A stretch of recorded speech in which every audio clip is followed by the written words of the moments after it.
What up, what up, what up? Mountain West Hoops Insider season finale. Excited to get going. Eli, what up, man? It's March. It's here. I know. Can you believe it? Seems like just yesterday we were talking preseason picks and everything. I know, right? Season opener to season finale. We're gonna get straight to guests. We have 4 assistant coaches coming on first, I believe, 3 or 4, and then we're going straight to a few head coaches at the end of the show, and then Eli will give his expert opinion toward the end. I'll try to chime in and not get in the way too much, but we're gonna have some fun. So we're gonna start with Nevada with associate head coach Craig Neal. He has a nickname. We're gonna find out how he got this nickname, and then we're gonna talk about his Mountain West Newcomer of the Year and their squad. So we will bring in Coach Neal to the studio. Hey Coach, guys, how are you? Hey, Coach. I'm doing good. Yeah, just got settled in Vegas and trying to get ready for this wild 3 to 4 days. Nice. And you've done this a few times before as a head coach, as an assistant. We'll get to all that, but first we got to get to the nickname. Where did the nickname come from? How did it come about? I think nickname came from high school. And then, when you play in the ACC at Georgia Tech, which I did, and you're 140-some pounds, you kind of look like a bunch of noodles running up and down the floor. So, once Dick Vitale gets a hold of a nickname from my high school, he didn't let it in. So it just kind of went from there. And then, fortunately, I was drafted by the Trailblazers my first year out, and it kind of stuck because when you play your first NBA game about 160 and you're 6'5", it's pretty fitting. It's a unique nickname. It just kind of stuck. I love it. So you have a guard on your team who's good. You had guards on your team last year who were really good. Actually, right. 2 that were good last year, 2 good this year. 2 all-conference guards, 1 newcomer of the year. Talk a little bit about this back-to-back kind of guard backcourt, and you got to be pretty excited about where you guys are in year 2 from a personnel standpoint that you can keep adding on to it. So yeah, Brian, and the biggest thing is we thought we were going to have Jalen coming back. So if you add Jalen to the mix and you have Dez and you have Grant, your team is really, really special. But we have a special group. I mean, we've played Desmond Cambridge has been outstanding for us. Transfer from Brown, and then Grant was recruited. I offered Grant as a freshman when I was the head coach at New Mexico, and then Coach kind of trumped me when he was at UCLA, so he committed to coach at UCLA, and then we were just fortunate to get him on a bounce back, and he's been outstanding. Both those guys are really hard to guard. I think the biggest thing with Dez is he's taken upon himself. He's played great defense of late. I think the COVID break hurt us a little bit with those 2 guys, just the pace they play with and how hard they play. And hopefully our game with Colorado State got those guys back to normal. But Grant's been terrific. He was terrific during the 4 games we won, UNLV twice and Boise twice. So he's been outstanding for us all year. Yeah, absolutely. I'm biased towards all Texas players. Eli knows that. So. You love your Texas guys, but that's understandable for good reason. Yes, being from there, you understand what it's about. I started in the grassroots and seen a lot of these guys grow up, so it's cool to see Grant doing the things he's doing. I remember when he was a freshman at Mansfield Summit, putting up huge numbers and getting offers from guys like yourself and UCLA, and it's cool to see how you guys have reunited.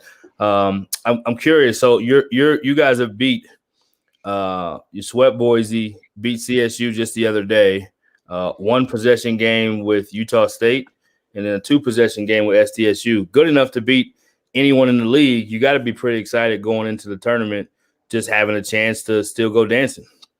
Well, I think anytime you look at what we've done in our body of work, I think it's really good because we're starting 2 freshmen, and Daniel Foster from Australia and Trey Coleman from Jeffersonville, and then a guy that really didn't play that much at Oregon State, and Warren Washington, and KJ Himes was with us last year. So, we're getting a lot of production from guys we didn't expect, but, we've been very competitive with the teams at the top. Like you said, we beat Colorado State and we beat Boise twice.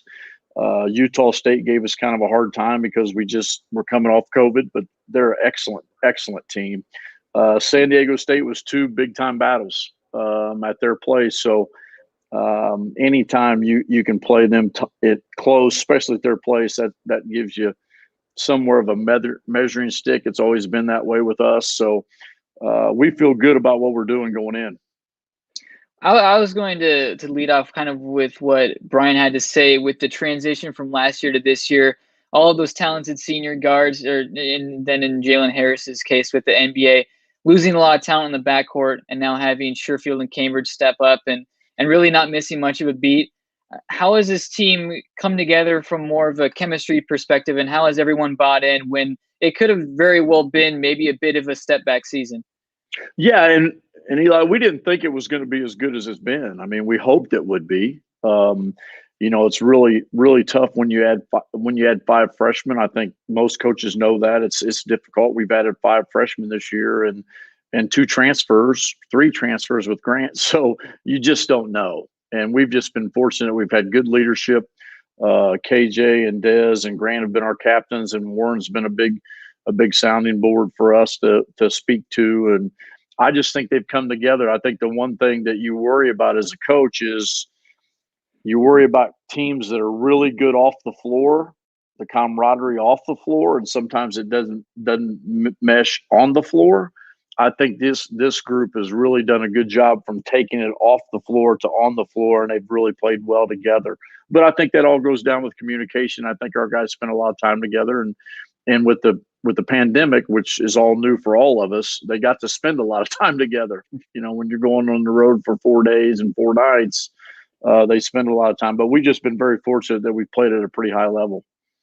I'd like to talk a little bit, about Warren Washington and what he's done. Being, as you said, lightly played at Oregon State, and he came over and got this opportunity to play for you guys in Reno, and he's done a really great job in his role. I'd like to get your take on what he's brought to the team from both ends and what he's done to help down low. Well, I think the biggest thing with Warren is he's a terrific athlete for his size. He's 7 foot now, almost 7'1". He really is agile. I think he's got to learn to play longer periods and longer stretches at a high level, and he's done that. But I just don't think he's been anybody's really pushed him to that. He played spot minutes at Oregon State, but we've just given him opportunity, and he's taken advantage of it. He's really, really improved from week to week, game to game. And he's worked on, he's making foul shots now, which he wasn't a very good shooter when he first got here, but you got to give coach credit with that because he's pretty good at changing some guys' shots. And he just gives us a presence. He can finish around the rim. He can run the floor. Now he's gained some weight. I think the year off helped him, but we're excited about his future. So, he's really, really vastly improved. I was kind of surprised that he didn't make honorable mention all conference because he came close to averaging a double-double. And you touched on Alford a little bit there, and I'd love to get your take, both of you guys, the success that you've had in this conference. It speaks for itself. What's it like with the staff working with Alford and the tremendous coaches that you have there to take a roster like this that is one of the more inexperienced rosters in the country and make it all work? Well, it's been fun because last year we didn't know what to expect. We lost 7 players from a really, really good team, and Muss did a great job, and they were really, really good. And Jalen Harris hadn't played. We had Lindsey Drew coming back and Jazz Johnson coming back, and we were fortunate to keep those guys in the fold. But last year was very unique because you had those guys, and we lost 6 guys again. So in the last 2 years, we lost 14 guys, the guys that were playing valuable minutes. So you just kind of don't know what's going to happen. So last year was a big surprise, finishing second, tied for second. And then this year we thought we might have a little hiccup and really pushing for the next year and the following year. But, guys have played at a higher level than we might thought. And, we've had a lot of great success in this conference. Coach and this is my 12th year. Coach was in it. This is his 8th year. So, we've had pretty good success. When we were in New Mexico, we won it 7 times. We got a pretty good formula. It's just going to take a little bit more time than we thought. But, we've been successful and won a lot of games. Yeah, I'm curious, Coach. So I actually, I don't know if you knew this. I was actually on the staff at Utah with Jim Boylan when Marshall Henderson was a freshman. Oh, yeah. Good team. Yeah, that was good teams. Yeah, going back to those days and seeing you guys beat us in the tournament with J.R. Giddens. You had Neville. Yeah, so that was before my time, but they did. And then the next year, yeah, you guys were good. You guys were tough. I'm curious for you. You were in the league then. Jimmer Fredette was in the league. Kawhi Leonard was in the league. You guys were obviously playing at a championship level year in and year out. I think Darrington Hobson was another Texas kid right that was on you guys' team that was maybe player of the year or really good. Played we in had the NBA. we had 6 Texas kids on that team. There you go, Brian. I knew I liked Coach Neal. See, I told you. We had 6 Texas kids. He knows talent, man. He knows where to go. So I'm curious, what is the league like now? You have an opportunity where there's 2 bids now, possibly, or 4 teams in contention for at large, and then a team like you guys as an outsider who could still get in. The league then had 4 teams that were going kind of in their good years, UNLV, you guys, and others. So I'm curious, what do you think about the league now compared to when you were in it then? Well, I think the league's improved. When we were in, it was very difficult because BYU and Utah were in, like you said, and then we lost those 2 teams, and we've taken on some other teams. I think, as long as we've really improved, as a perfect example, Boise State's had a great year, Colorado State's had a great year. Utah State's been good for the last 3 years. San Diego State's always been a staple, but UNLV and New Mexico, if they can move up and we can get the bottom half of our league to get better, which I think they are, I think it's going to be as good a league as it ever has been. But I think the best year that the league's ever had is when we only had 9 teams, and that's with BYU and Utah in it. So that was a very difficult conference season and very difficult tournament. But it's going to be interesting to see what happens this week. I wanted to get your take a little bit on the early part of the season. You had the San Francisco loss, Grand Canyon loss, right, and then the unexpected one to Air Force, I'd say. Do you get the sense that maybe the team used that to some extent to maybe grow throughout the year? Or was there any sort of maybe flipping of the script at that point? Well, I think the biggest thing, and I think you made a great point earlier, I don't think they really knew who they were. Mm-hmm. I think we had we just weren't in sync. It's like you're trying to find your way with your team. They're trying to find their roles. They're trying to do some things. We've changed lineups.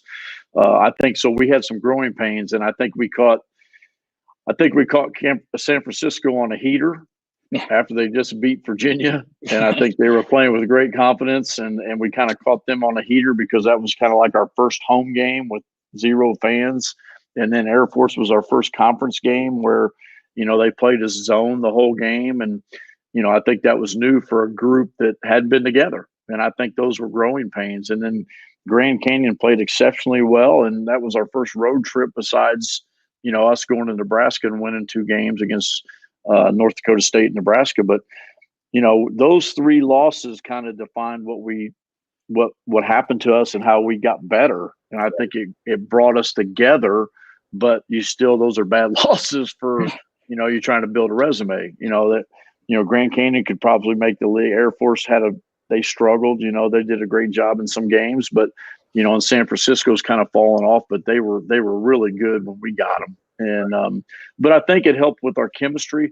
I think it helped with you're trying to take a new team and you're trying to teach them, hey, you kind of draw a line and where do you want to go? Right.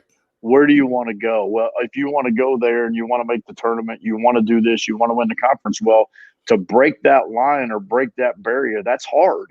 Right. And I think when you have a young team and a team that hadn't been together, they don't realize how hard it is. Everybody can be pretty good, but to be great, it's hard. It's hard work. Really so hard. I think they figured that out, and I think they put a lot of effort. And I'm going to be honest, and I think Grant was a little heavy when he got here. And I think it was because of the pandemic. I think he was about 205, 200.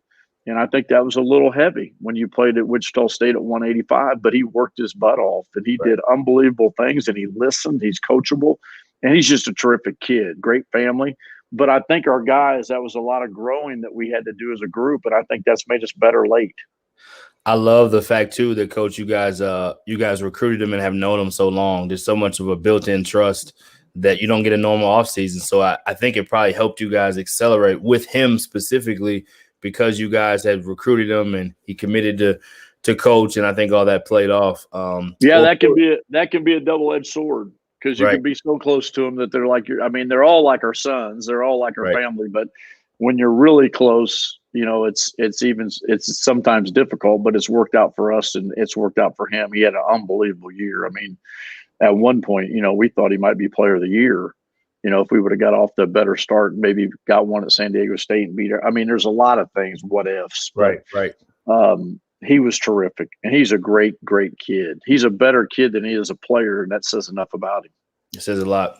Yeah, he's from the great state of Texas again. Can't say I know you keep saying that. I mean, we've had some good ones, though. We've had some good ones from Texas. Absolutely, and you got another good one. We won't talk a lot about him, but you got another good one sitting out just from Texas, from Austin. He's really good. That's not too bad either. So see, you keep going back to Texas, Coach. He's really, really good. He's got a chance to be special. Absolutely. That's Will Boettger from University of Texas. And so before we let you go, Coach, good luck. And anything you'd want people to know about the Nevada program that maybe they just don't get to know, would love to get your take on that before we let you go. Well, I think the biggest thing is we have an unbelievable community in Reno, and I think that was shown when Eric was there, and they went on that great run where they won some championships with the Martin twins. But, I think we're building the program to sustain for a long time, and you guys know this, and you guys are basketball junkies. When a coach signs a 10-year deal with the buyout you have, he's committed to that community and that program. And, I think we're just building it like we did at New Mexico. I mean, we had an unbelievable run. You talked about all the great pros that were in the league, but I mean, we had 6 guys that played for us in New Mexico that ended up playing some time in the NBA. So, hopefully we'll be able to continue. But, we just want people to know that we got a great institution, and our guys are going to play hard. They're going to do it the right thing, but they're going to do it off the court too. That's one reason why we're in it, to help these kids become student athletes and make an impact on them. And that's not always easy. So, very fortunate to be on with you guys, and we appreciate all you guys do and helping us get it out about our conference, because it's still, I don't think people realize how good the conference is, and hopefully, people, I always say east of the Mississippi will figure it out and realize how good the basketball is. Right. Absolutely, Coach. We appreciate having you on. We'll definitely have you on more next season and look forward to that. Yeah. Best of luck in the tournament and congrats on the success this year. Thanks, guys. Appreciate you. Thanks. Great, Coach. All right, we're going to go from one coach to the next. Craig Neal, former head coach in this league, been an assistant in this league, and now he's associate head coach at Nevada. They've had some good success. We're going to go straight all the way Cali West Coast. We're going to go to San Diego and bring on one of the best assistants in the league. Can't say enough about him. I'll let him kind of introduce himself, but yeah, I'm excited to have Coach Dave on. So we're going to go to San Diego State next. Coach, how you doing? Man, I'm good. I'm good. I'm watching this Gonzaga BYU game, and we're excited about getting ready for this conference tournament. Obviously, super excited about being the outright league champs. Can't tell you how many times we had to share the title, which is a good thing, but had to share the title with that man Craig Noodles and Alford and the BYU Cougars and so many other good teams in this league. But like Coach Noodles said, what you guys do, just bringing attention to the Mountain West, is so important, because this is a great league. And for whatever reason, when you line it up with San Diego State in the non-conference, you better be ready to go. We've had a lot of great non-conference wins. Yes. I talk about this game, first game of the year, line it up with UCLA. And we got the win. And again, it's one of those things, you come to San Diego State, those games are important, because when you win those games in November, they really affect we're in right now, which is March. So incredibly grateful to say I've been at San Diego State for 20 years and been around some awesome teams, but more importantly, awesome players, and going to try to keep this train rolling, which, B knows as a coach, that's probably the hardest thing to do, to be honest. I mean, again, to continue the winning tradition and success.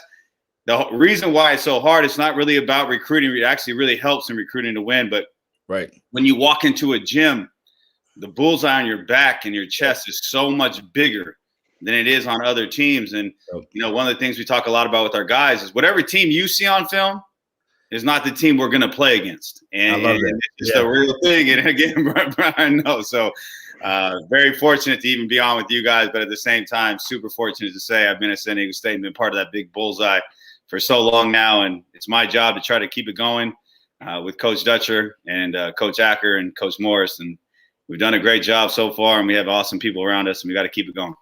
Yeah, so it's so much stuff you touched on, Coach. I'm gonna jump into one part of it, and unfortunately, last year you guys got cut short, like a lot of teams. But of all the 20 years you've been there, that might have been the best team that you guys have ever had there.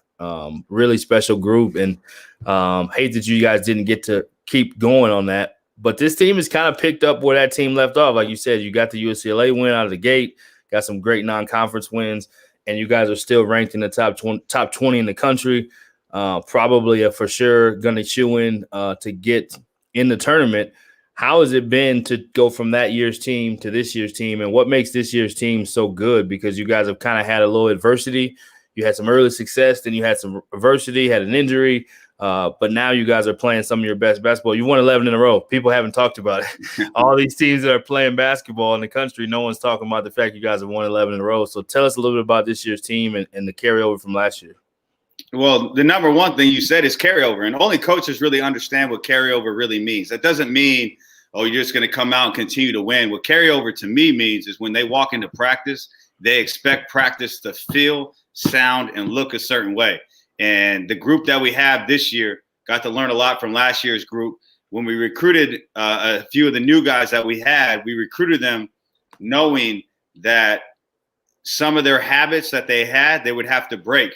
But the guys that were currently on our team from last year would help them break those habits, not just coaches. But to me, again, it's coach speak, but it really isn't. The really good teams are player driven.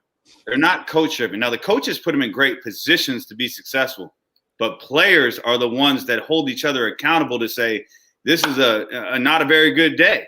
And as a coach, you use different language, but today's not a good day. We need to change this, this kind of, mood, vibe, whatever you want to say about today's practice. Well, last year's team had so many guys who just came to San Diego State to win. None of them came to play more minutes. And to have that type of team, that's why we were so special. And I don't know if it was the best San Diego State team I've been around or not. I mean, again, the Kawhi Leonard team with all those guys. Yep. I mean, you're talking about a top 5 player in the world. I mean, it will be a first ballot NBA Hall of Fame. When you have him and then you have the other piece around him, it's even hard to compare. And I was in the league against that team. The team was really good. Yeah, exactly. Yeah. So, and there's no real comparisons to be made. The games even changed. Back then it was like just dump it inside, dump it inside, dump it inside. That's what everybody used to do. Now the game's changed where it's so much ball screen and spread. 5 men are shooting a ton of threes. But however, to get back on track, this year's team got to learn from those guys. Malachi Flynn didn't come to San Diego State to get more shots or play more minutes. He left Washington State because he got tired of losing. He wanted to win.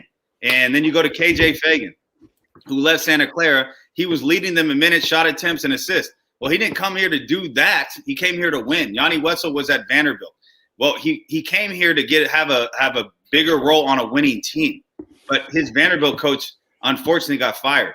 And so you're talking about 3 guys that came from places where they weren't winning games. Well, what that did is it kind of made Matt Mitchell, who's been at San Diego State, went to NCAA tournament his first year. We won the Mountain West Conference tournament, but still not a year that you could really like hang your hat and say, wow, that was a great season from start to finish. We really had to learn. We ended up winning 9 games in a row towards the end. We didn't start out great. His sophomore year is a year to forget about, to be honest. Now, we learned from that year, but with him and Jordan Shackle didn't have their best sophomore years. Their actually freshman years was more productive for what they were trying to do. So then they go in their junior year, they're surrounded by a completely different group of seniors. And they got to learn, and they were also selfless enough of themselves to give into those guys to let them know, hey, we just want to be a part of a winning program. We don't need the ball in our hands all the time. We don't need to guard the best player. Believe what the coaches are saying. We've been around these coaches for 2 years. They mean the right things. And it really helped. And then you move forward to this year. Now you have Jordan Shackle and Matt Mitchell as leading these guys as seniors. And it's been incredible. But again, I think for me personally, as I've been a part of this, the number one thing to take from this is, as it's the most overused word in every coaching press conference, is the word culture. But to me, our culture of winning has been since day one. But our culture of having fun, our culture of waking up in the morning, getting workouts in, our culture of having everyday practice, to be honest, it's the last 2 years has been about as good as you could say in terms of those type of culture changes. And I think that's incredibly important as our program moves forward.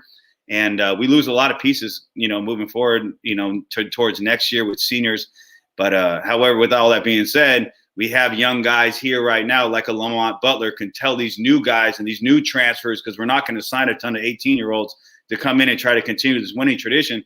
We're going to bring in a lot of transfers, and no matter where their last stop was or what they had learned, Lamont Butler will be a part of that group with other guys on our team, Adam Seiko, other guys, just to say, hey, this is how we do it. This is the way it's supposed to be done. This is what it feels like. This is what it looks like. Join in. And when you win, life's a lot better. And our guys really believe that, and hopefully we can continue to make that happen. Yeah, so you touched on a lot of things that I wanted to speak on here. You spoke about breaking habits, and you spoke about players who come to San Diego State to be on a winning program. And I think that speaks a lot to what Tigo Gomez brings to you guys. And coming over from Northridge, and that was a team that really struggled defensively. I think he's bought in on that end. And I'd really like to get your take about how he's fit into the mold here. We spoke to JD Pollock earlier in the season and kind of got a little bit of glimpse in what he's brought, the energy that he's brought to the program. But I'd love to get your take on what he's done this season. To me, Terrell is as important as anyone we got on our team, and he can play multiple positions. People would say, well, he didn't defend very well at his old school. Well, he knew. He knew in the recruiting process. We had long talks with Terrell and his family that he's going to have to defend. If he's really coming here to do the things he's saying he wants to do, it's to win. And Terrell was connected to a lot of guys in LA. He's one of the most respected players in LA. He'll be like one of those old timer LA players that grew up in LA, played college basketball in Southern California, and he'll be helping the younger generation. But Terrell is such a mature, organized, disciplined person on his own that it wasn't hard for him to understand. Like when you close out, you're going to need to have high hands. When the ball screen comes, your job is not to run into the screen. It's to either go over or under, depending on the scouting report. We switch a lot of ball screens, and we're not going to change our system because you're 5'8" or whatever you are. You're going to have to front, sit on the big's legs. We'll have help over the top. We'll have ball pressure. But when that ball goes up and it's shot, like, you're going to have to box out 7-footers, big old dudes in our league. And with all that being said, he's been magnificent. But the thing that you guys will appreciate from an X and O basketball standpoint is the one thing that you didn't see at Northridge was his ability to play make off the bounce, whether it's in transition, whether it's in a spread ball screen. And Terrell is not about scoring 20 a game. Terrell's just about making the right play. And he was the same way at Northridge. I mean, his role at Northridge was to score a lot of points and, stay out of foul trouble, which is why sometimes I think people get it twisted in recruiting. Well, he didn't guard at the last school. What makes you think he's going to guard at the new school? Well, did you ever ask him why he didn't guard? Well, he didn't guard because he had to stay out of foul trouble. And it's really hard to worry about foul trouble and getting your hands, high and closing out shooters, drivers, whatever it might be, if you're worried about getting in foul trouble all game. So for me personally, Terrell's been one of those guys that, going to miss him when we can't coach him anymore, because he's been phenomenal. He's continued to play better and better and better as this year's going on. And he's really bought in. I mean, I'll never forget. I mean, the UCLA game, right. That's game one. I mean, he's guarding Tiger Campbell. Tiger Campbell has got first team all Pac-12. I mean, he's guarding dudes. Right. And the things we heard from the Big West, other coaches, and things we heard from the Northridge, like, dude didn't really want to guard. Well, right. He guarded his butt off that night, and that was game one. So we knew way back before that, but we knew that when the lights came on that Terrell was going to be ready to go and was going to be able to defend multiple positions.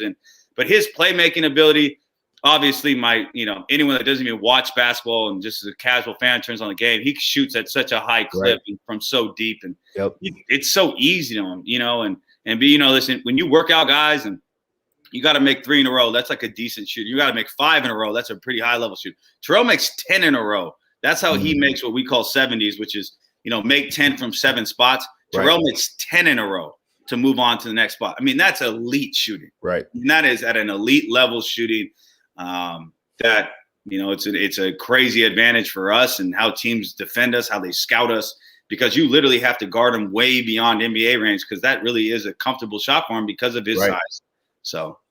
And then him having so many weapons around him makes his playmaking ability, you can see it a lot more now, whereas we coached him his first college game when I was at Fresno. They played at Fresno, and I was like, wow. this dude, not only is he a dog, but he just has a competitive spirit that he probably doesn't get enough credit for either, because he, people think about his size or how is he on defense, but I mean, his ability to shoot the ball, his competitive nature, that doesn't even get to the other stuff. Those two things alone get you on the floor to win a lot of games. I'm curious for this, Coach. You guys have won 11 in a row. My year at Fresno, kind of going back to that year, we had actually beaten you guys twice during the regular season.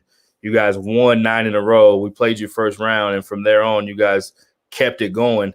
What is it about March that has allowed you guys to have so much success to kind of figure out how to play your best basketball at the right time? I know it's not a magic formula, but there's something in the culture, something in what you guys are doing that's consistent.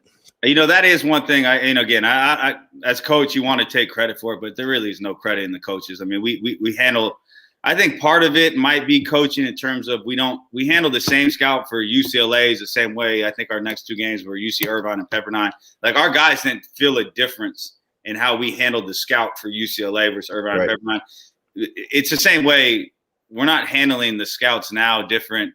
We're going to play the winner of Wyoming, San Jose State in our first round tournament. I mean, we're treating that like it's UCLA, and it's not fake. But as a coach, that's the only thing we can do. Now, as a player, they know, and their seniors taught them when they were freshmen. And as it goes, the elder, like, when it comes to March, this is what we play for. When it comes to March, this is what we worked all year for. When it comes to March, this is why your butt was up at 7:15 in the morning in July or September. Obviously this year, but we still do morning workouts. Like, even now, we do morning workouts almost every day, and then we practice at 1 o'clock. The morning workouts are great, and the morning workouts are fun, and there's no coaches aren't on you at all. It's just we're just having fun. The music's blaring, and the guys are playing their terrible music that they got nowadays. And it's but at the same time, all that's for is now. It's not for those other wins. It's for now. It's great to win a conference championship banner, but I can't tell you how many times Matt Mitchell and Jordan Shackle have talked about, we're trying to put another banner up in Viejas this week. Hey, lock in. We're trying to put another banner up. Hey, fellas, we're not loud enough. And this isn't shell drill today. Jordan Shackle talking about we're not loud enough when we're in shell drill, talking about switching ball screens, getting through handoffs, whatever it might be, cross screens and helping each other. He's telling the guys, this is not loud enough. We're trying to put up another banner in Viejas Arena. Right. That kind of stuff. Again, as much as coaches want to take, credit for that kind of, no, it's player-driven teams. It's player-driven culture. And again, Lamont Butler's, Keith Dinwiddie, Shea Evans, our 3 freshmen right now, Keyshawn Johnson, who's young, like, those guys are going to remember Jordan doing that to them, and they're hopefully going to do it as we move forward. And it happened to them, to be honest. They talk about it all the time about how Trey Kell and Malik Pope, when they were freshmen, were yelling at them. So again, it's just part of the things where very fortunate to have a culture. But again, the culture doesn't start unless you have the right people. And Brian, you know that more than anything. It's just like, if you're not around the right people, and not just the adults in the room, the adults in the room better be right. Right. But the players that you bring in to your locker room, that's where the teams become special. That's where the teams either overachieve, underachieve, or kind of just meet expectations. It's because of the locker room when the coaches aren't around. It's because of the Friday nights that, as a coach, you want to say, well, hopefully they're all home on Friday. Well, they're all together on Friday. They're at home. What are they saying about Friday's practice? Right. Are they saying Coach Dave is, he's picking on me, or is he saying Coach Dave doesn't run enough plays? Or saying Coach Dave, man, he didn't get on me, but he got on me, but he didn't get on him. Right. That kind of stuff. So if you have the right guys, and again, we have, and we're going to, it's one of the things I pinch myself every year. Everyone always asks, like, why are you so fired up? I mean, I was talking to JD Pollock about this today in our office. I was talking about next season. He's like, man, can you just take a deep breath and appreciate what we got? I said, sometimes, but I'm just always, again, to me, it's a responsibility to those older dudes. And I again, I can go back 20 years of this school and say and know, like, literally personally know every single player that's been a part of this program.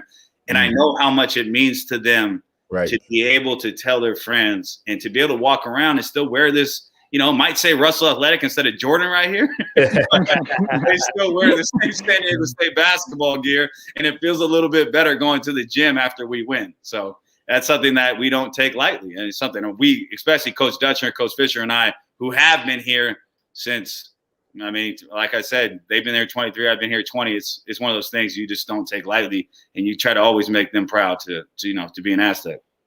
Absolutely, Coach. We could do this all day, Coach. Yeah. Excited to have you on, man. I'm excited to see what you guys continue to do, and we'll definitely have to have you back. And congratulations on Coach of the Year as a staff, because that's a staff award. Congratulations on the Player of the Year. Congratulations on all the success, and yeah, we're always rooting for you, man. Thank you, guys. And again, only a coach would ever say that's a Staff of the Year award. Because I know nobody in the media gonna say that. Because I know. Yeah, thank you guys, though. Thank you. Thank you guys having me. Absolutely. Right. Good luck, Coach. Yeah, I love. Always got to appreciate coaches that they have a conviction and a passion about what they do. Always fun to just be able to get the inside behind the curtain. I know I dominated that one. I'm gonna let you take over this one. Get a little too excited, but we got Colorado State in the building. We got a coach that's been on before. He's a big part of their success, and we're gonna get straight to it. JR, how you doing, man? B, what's up, baby? Eli, how you doing, man? We're good. How are you? I'm gonna get out of the way. I dominated the last conversation, so I got to get out the way and let Eli. I gotta be a good teammate. So I'm gonna pass the rock. I'm gonna step out and let Eli take over. I got you. Oh, you're good. You're good. Yeah, JR. Nice to have you back on the show again. You guys have had a really successful regular season. I'd just like to get started. Kind of, what's your summary about how the season has gone, where the team's at, and what you kind of expect to happen this week in Vegas? Yeah, it's been great, man. We've gone through a little bit of adversity like we thought we would, just with this unique season, and I think our guys have done a great job just kind of compiling everything and making the most of a unique year. And winning is great, so that obviously helps everything. But it's been a challenge for us mentally and physically, and I think our guys have done a great job just embracing it and getting out and having some success on both ends of the floor. Especially the defensive end, where we kind of taken a jump as a team from last year, and our guys have really bought into that, and we really emphasized that as a staff. And going into this week, it's a tall task. We'll play the winner of Fresno and New Mexico, two teams that will be challenges for us both ways, and we'll just take it one game at a time. Coach just been talking about how we come here to play great, and it's just one game at a time, play great every day.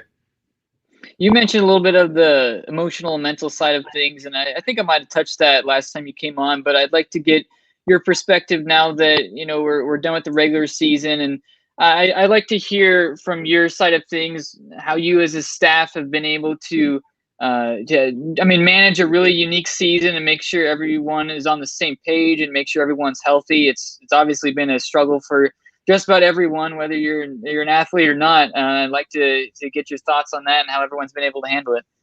Yeah, I think our guys have really embraced it.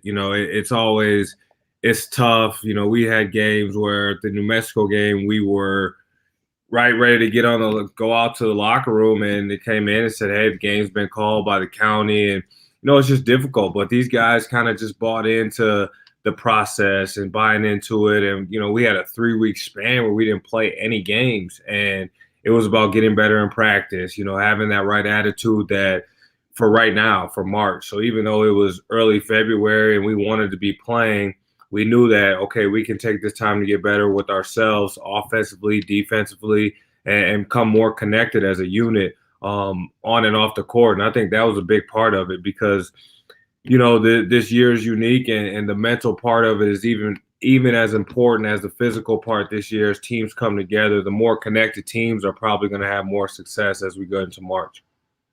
You touched on it a little bit there with the 3-week layoff between games, the makeup games just this past week, some of those types of things.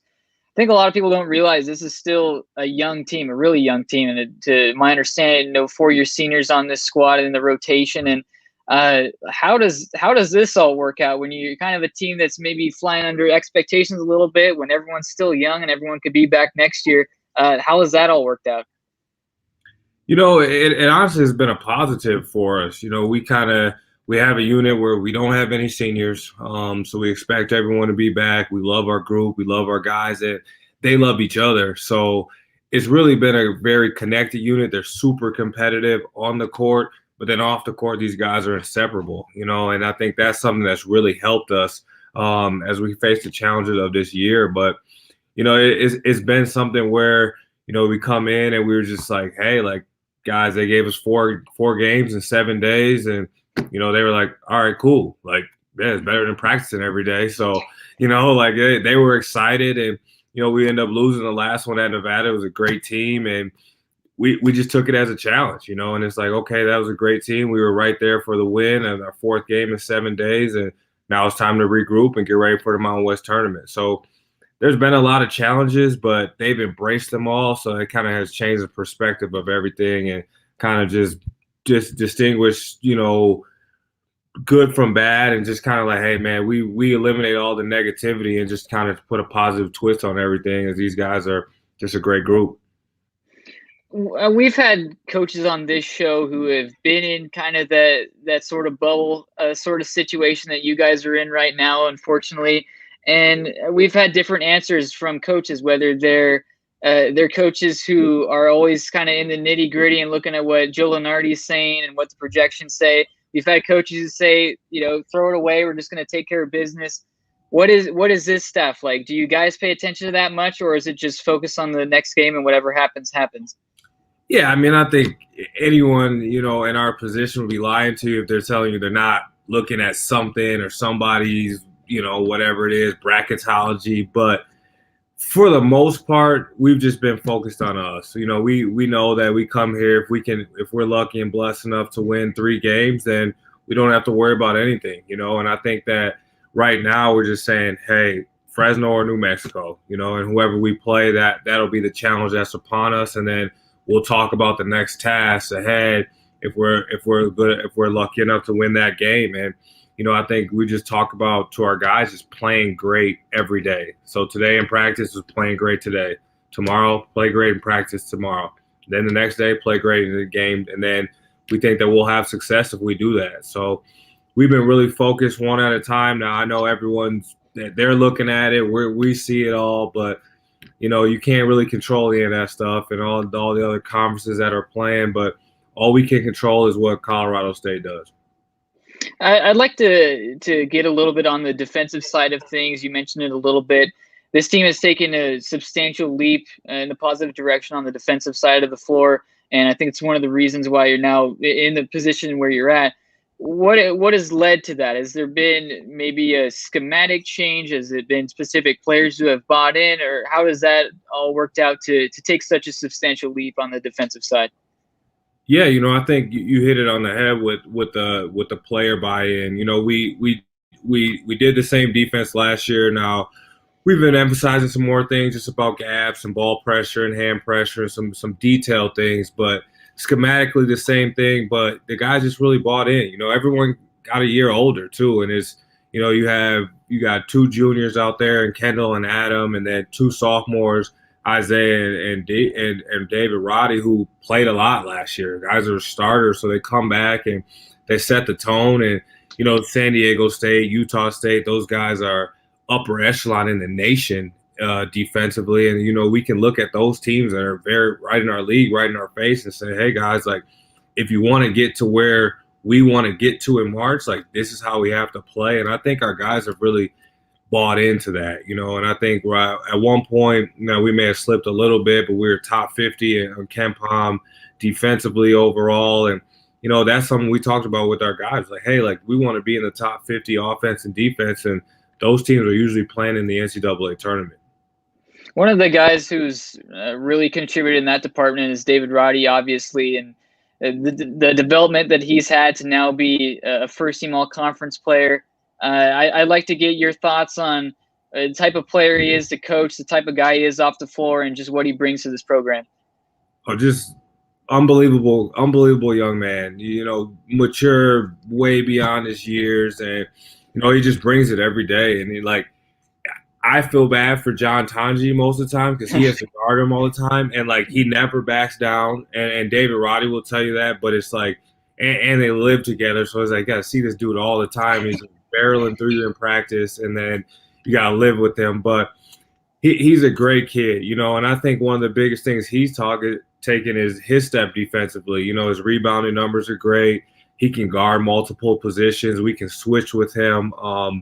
And we knew he was talented offensively, and he shot the ball better this year, like he did in high school. And we expected that. And he's just a matchup nightmare for guys. And I think he's continuing to develop. And I think he has an even higher ceiling than some people may even know. But we still think he's still got light years to go in his development as well. But hard worker, great kid, vocal leader. Somebody that you want to have on your team, just a pleasure to coach at all times. As much as this team has improved on the defensive end, it's still a team that can shoot lights out. And I think it's top 10 in effective field goal percentage in the country. It's a really impressive mark. If you could say, is it more a team of gifted shooters, or is there a major emphasis in practice or off the floor with these guys in terms of improving their shot or just getting shots up? Yeah, a little bit of both. I think all these guys, our guys, if practice starts at 1, guys start coming in at 11:30, and they kind of go through 20, 25-minute shooting sessions with all the different coaches. And, they all take pride in it because that is what we do. We shoot the ball, and we think we can shoot it well as one of the better teams in the nation. But, it's also an emphasis. Coach Medved does a great job of breaking times out in practice where it's just hey, we're shooting 1-minute shots, 2.5-minute shooting, where that's just what we do. And I think the other thing is just the spacing that we play with allows guys to make shots. You think guys like Kendall Moore and Adam Thistlewood, who are quote unquote specialists at this level for shooting the ball, but they're put in the right spots, and you got guys like Isaiah Stevens and PJ Bird and David Roddy who get them the ball and deliver it, where all they got to do is step up and make it. So I think we do a good job of mixing all of that, and the guys' individual player development, man, their will to want to get better. We got a bunch of guys that just stay in the gym and it's showing off. Last one before we let you go, Coach. What's one thing, obviously Colorado State's building, and you guys are putting together this awesome season and have a chance to go dancing. What's one thing you want people to know about Colorado State as a program before you roll? Yeah, I think I just want people to know it's on the rise, and I think, it's something that academically is great, athletically is great, and then aesthetically just being in Fort Collins is a place you want to be, and great for families, great for the university life. But on the court, it's just something that we're continuing to build, and we want to bring in guys that want to win and want to play the right way, and then also want to be the front porch of the university in the athletic standpoint, where they can be the David Roddies, Isaiah Stevens, that can talk to the president, but also talk to a student coming out of a chemistry class. So we want to build those guys and have great guys with us, and we're looking for those guys to continue to engage with us and keep building our program. Awesome stuff, Coach. Awesome stuff. Well, best of luck. I know it's everybody's locked in this time of year. We appreciate you taking the time, and go Rams, man. Go get them. Appreciate it, guys. All right, Jay. Thank you. All right, we got our assistant coach segment done. Good stuff from JR from Colorado State. Now we go to the head coach section of our show today. We got Coach Leon Rice, head coach at Boise State. Longtime head coach there. Tremendous person, tremendous coach. Excited to have him on. We needs no introduction, so we'll bring him in the studio. Coach, how you doing? I'm doing great. Thanks for having me on tonight, guys. Yeah, so cool of you to take the time to do this with us. You guys have had another record-breaking season. You guys won, 13 in a row at one point in time, got off to an incredible conference start. You had an NBA player drafted last year. So to break all these records and have this great season and have a chance to go dancing, not a lot of teams can say they can do that after having an NBA player. You've taken this program to the tournament a couple times, I think 2013, 2015. What is it about this time of year that you're kind of ingraining in your guys, and how does this team seem like they've really bought in and they've shown they can beat anybody? What do you think about this team as you prepare into March compared to some of the teams you've had?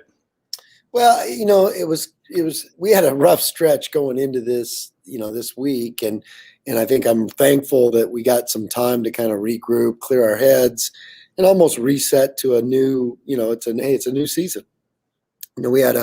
You break down our season really into three parts, and we had that really good start for about the first 15 games. we had a little bit of tough sledding there for a while, but it's also the schedule and who we played and where we played them. I mean, this is a year, I talked about it with our media, it's a year where there's going to be inequality no matter what. I mean, this team's playing 20 games. This team, you get to play them after a pause, or you get both games at home. Well, nothing's going to be fair, but you kind of feel like going into this tournament, well, this is the first where everybody's kind of on equal ground. I mean, there's going to be no fans. There's going to be, it's just kind of pure basketball where 11 teams are coming in and we get to play tournament style where it's all neutral. Yeah, I'll let Eli take the next one. Yeah, Coach, you kind of hinted at it there about the inequality with certain things and just the unusual circumstances. How have the players adjusted to this when it's been such a strange season and Boise State's traditionally been a place with some great home crowds? How have they adjusted to this challenging circumstance? The players have been amazing. And, as coaches and in my world, I certainly feel like, my year almost felt somewhat normal other than all the circumstances around us. You get into the gym with these guys, they wanted to work, they dealt with stuff. And then, it's such a unique situation to be hanging on. You get ready for these games, then you're hanging on, hoping you pass these tests and all this and that. And we've been so fortunate. We only had one where we had to cancel, and that kind of bit us later. But that was an unfortunate deal because it was a false positive. So there's so many things going on, and you're just trying to give extra empathy and extra grace to everyone around because everyone's going through something, and sometimes it's a lot worse than what you're going through. And I think you see that throughout the league. I mean, what Paul in New Mexico had to go through, man, I'm not sure I could have done that. That right. That was remarkable, and then to have it end that way is unfortunate. And to not even have a home and living out of a hotel and that kind of stuff. And I got to give him a ton of credit for being able to kind of keep it together, right. Keep a team together through all that. That had to be so hard. And, that doesn't surprise me. He's a quality guy and a great coach. But it's that kind of year, and everybody had to experience something. I know that. Yeah, I would say, Coach, what did you take for yourself as a leader, like leading your team through all of that? Because I think it is an unprecedented year that we've never seen and hopefully we'll never see again, knock on wood. But how did you learn? What did you learn from this experience leading, and how do you think you were able to lead so successfully? Because at this point in time, to have a chance to still have that large bid, it's a hard way to lead through that kind of adversity. So what would you say? I'll give credit to the group and the veterans that I had, that nothing really bothered them too much, and they just kind of kept showing up, and we just kept doing stuff, and we really poured ourselves into that was our sanctuary. We get into the gym and get in between those lines, and we could do what we loved to do, and we felt so blessed. We tried to find ways to give back to our community in that time. And, we went out and did some things, to try to stay safe with it, but, with this food bank and things like that, because we knew we were the fortunate ones, that we were getting to live somewhat of a normal existence, even though it wasn't normal, but we just were real appreciative of it. And it made me, realize what great guys I had too, is because they were just awesome through the whole thing. Yeah, well said. Go ahead, Eli. Yeah, I'd like to get your perspective. You've been in the league a number of years now, and you've had several different rosters. This one, obviously, being labeled as a roster that is led a lot by these transfers coming from the Pac-12, coming from the different parts of the country. Do you get the sense that maybe the league has shifted to a certain extent to where transfers are having a lot of success at this level, as opposed to maybe some of the traditional 2-star, 3-star type of guys?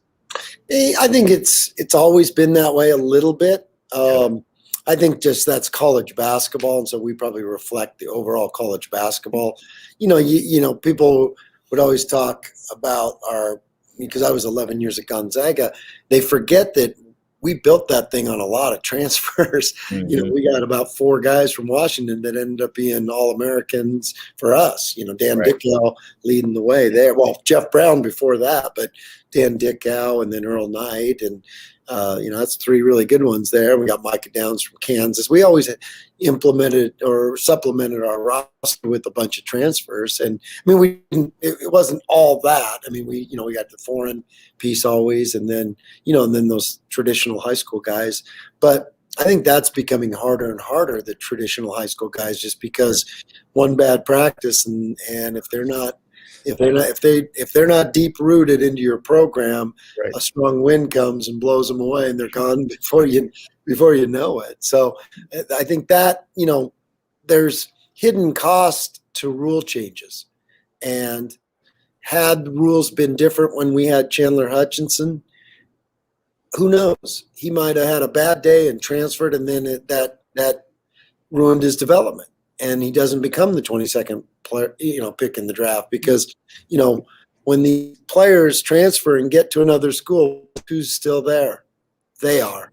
Right. And they have to confront what they're not good at, and they have to get better, and that's a big key to development. And so I think you think, well, it's helping these players so they can just go and they'd be immediately eligible. Not in all cases. In all cases, it doesn't help them.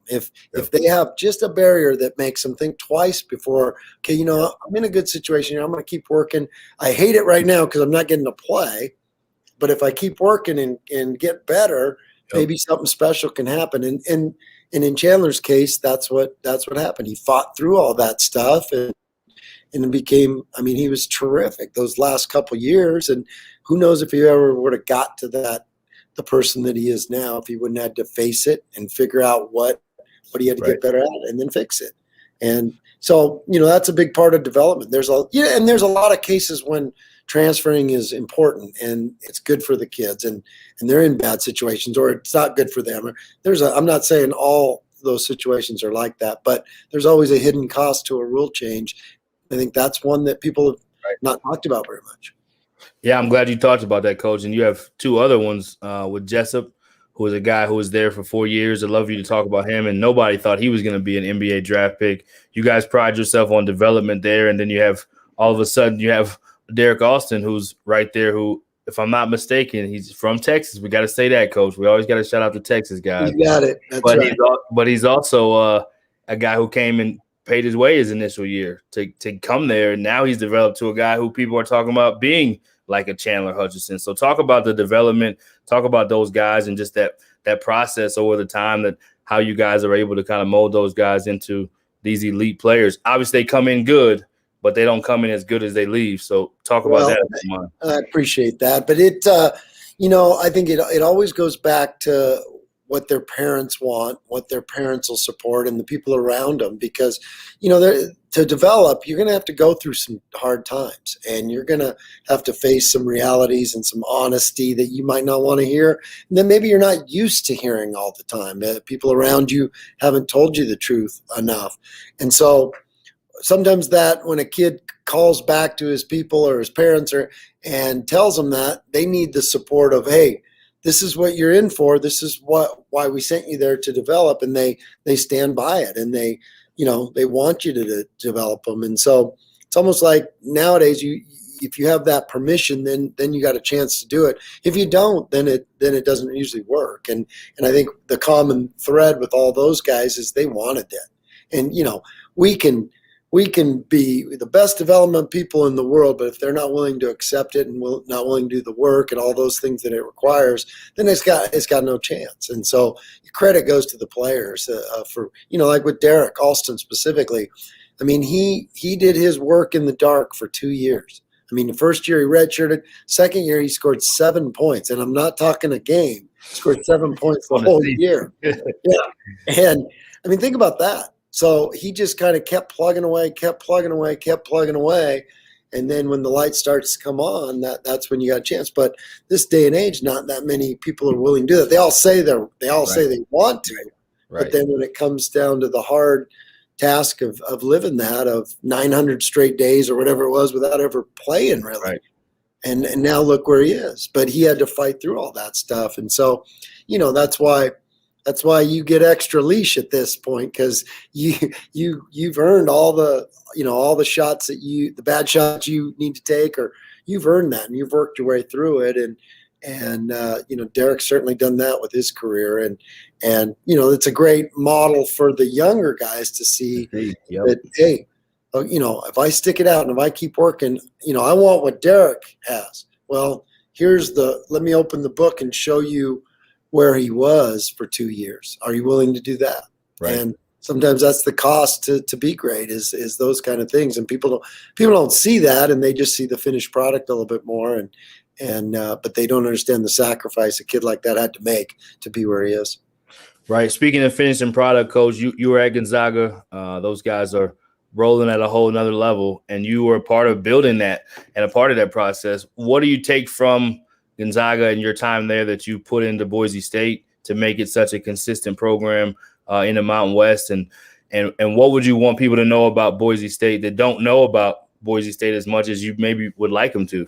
Well, I always say I jumped on that gravy train with biscuit wheels when it was clicking along. I didn't have to do all the grind when they were 5 and 20 like Fuey and Billy and Munz had to do. I waited till they got to an Elite Eight, and I said, now'd be a pretty good time. I'll jump on now. So, but no, the number one thing I think when I looked at Boise and it was hard for me to leave Gonzaga. But the one thing that my friends told me this, and they said, you can build it at Boise. And you can have the family atmosphere that we had at Gonzaga. And I kind of paused for a minute and I was like, yeah, you're right. We can make it look like that. And we can do that. And so that was my first thing that I hated leaving that, because we were a family. It was like a divorce when I left.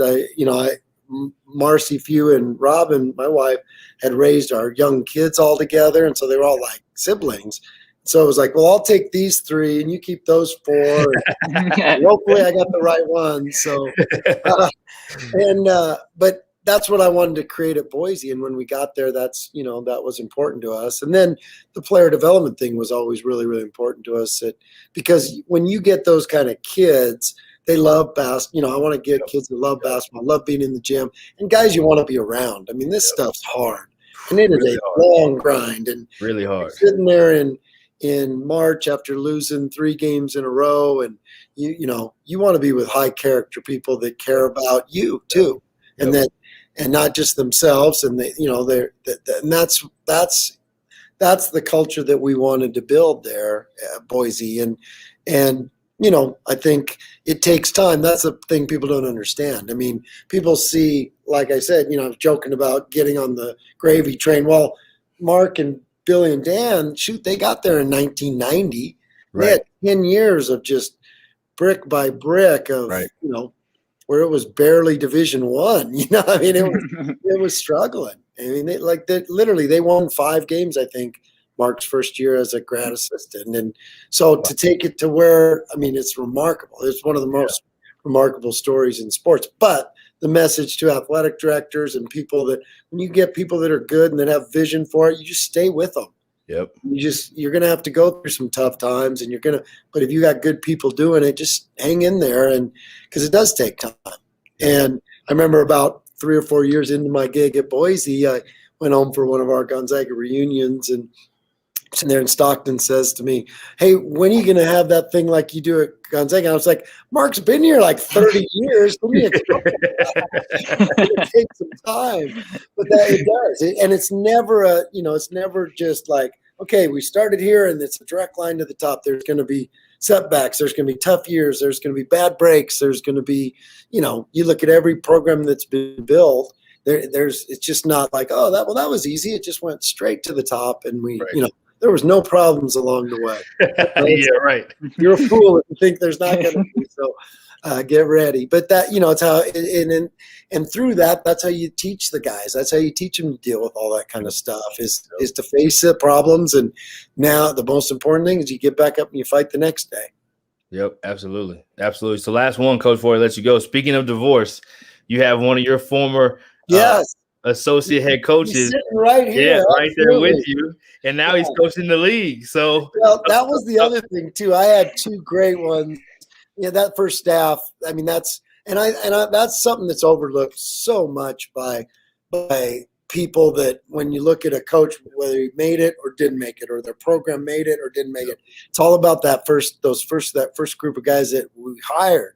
Yeah. And I hit a home run. I had these guys that knew what they were doing, and they would do their job. I never had to worry about their jobs. They were getting done. And I had Linder and Wojcik and Big Scuttle and John Riley, and that was it was unbelievable because they all had their areas, and they knew what they were doing, and I could just go out and glad hand with some boosters and do all the things that you have to do when you take over a program, and to know that everything was going to get done the right way. And I don't know if I would have taken the job if I wouldn't have had like the soft verbal commitments from those guys before, through the underground world. But and that's what got our program off to the start that we had. And it's those that first group that we recruited ended up winning the Mountain West. Wow. And it was Derek Marks and all those guys, and so they came in and we played a bunch of them as freshmen. We suffered. Oh boy, did we suffer that first year. We really didn't think we'd ever win a game because we moved from the WAC to the Mountain West. That's right. Yeah. And I remember calling my buddies back at Gonzaga and said, what have I done? We will never win a game in the Mountain West. And I was dead serious. And because, you had, UNLV was rolling. San Diego State was rolling. BYU was rolling. Everybody had pros and it was unreal. And my buddies would be like, oh, yeah, no, you'll win. I was like, really? Tell me who we're going to be. Find me one that we're going to be. But we hung in there with those freshmen, and they got better and better and better. And that's what I see, at Wyoming right now. They got 3 great freshmen. Yep. And, they're going to, if they can keep that group together and keep plugging away and keep adding a few parts, they're going to get that thing rolling. I know that. So last thing, Coach, when you guys play each other, is there like secret code you're not allowed to do, or do you guys have like we threw out one of Linder's specials against him, and he looked down like son of a. Yeah, that's right. One of our old classics at Boise. We hadn't ran it very much, so we just had to break it out for that game. But no, you always hate competing against your friends and your, guys that like that. And so you just kind of put your blinders on, do your job, and he's doing his job, and then we'll talk later, and not even, all the handshake and stuff. That's for the media or whatever. We don't. We'll talk in private when it means something, not at the all those kind of things. But no, he's doing a great job, and they got a game tomorrow morning, and it's a bright and early one, and I expect them to survive and advance, and they're in our side of the bracket, so it'll be interesting. Well, hats off to you guys and the program you have built, Coach, from scratch, and him being a part of it. I know it's got to be really cool to see him doing the things he's doing. Not only that he did it Northern Colorado, but now that he's doing it in Wyoming in the same conference. Minus when those freshmen get older, and you may not like it as much then, but we're excited for Coach Linder, and thanks so much for taking the time, Coach. So much respect, and good luck this March as you keep running. I appreciate it, guys. Thanks so much for having me. I can just slide the computer right over. Yeah, let's do it. I was right here. Thanks, guys. Have a great night. I'll bring the computer in. Coach Linder, what up, man? What's going on there, guys? Hey, Coach. It was good timing. I didn't have to go back up to my room and try to connect to the Wi-Fi. It worked out perfect. Did you guys do some strategizing back there? How did it go, man? Just tell some old stories. No. We ran into each other at the same hotel, so it was no one, Walsh or their SID and Coach Duryea and Burnsy, James Reed, who played for us when I was at Boise, and so it was good, just good to catch up. I mean, it's as head coaches, it's a lonely feeling. That's what assistant coaches. You go back to the room, you hang out with one another, you enjoy one another. But as head coaches, you don't realize it until you become one, how lonely of an existence it really is. I can see that. So talk about, Coach, year one. I mean, you guys have a winning record. You guys, you got Freshman of the Year. Obviously, you've done this before at Northern Colorado, where you've started a program from scratch. But what are you excited about that you've been able to accomplish in year one, Coach? Well, I mean, I think the biggest thing is just for the opportunity to be the head coach at the University of Wyoming, and knowing it's a unique job, and it's a special job, and especially if you can put the right product on the floor is that there's so few places where people still care about college athletics, and being the only show in town, that just, there's very few places like that.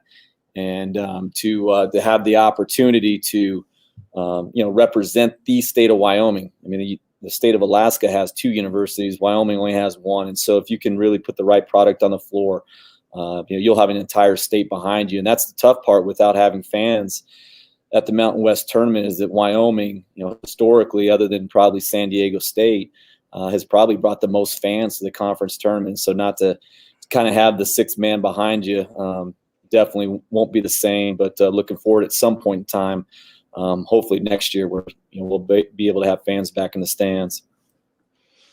To be able to sneak a Pac-12 win, Coach, you guys beat Oregon State early in the year. Utah Valley ends up winning the WAC. You guys beat them earlier in the year. Is there a moment or things that you're trying to celebrate, or like milestones that you want to get to in year one as far as like foundational pillars?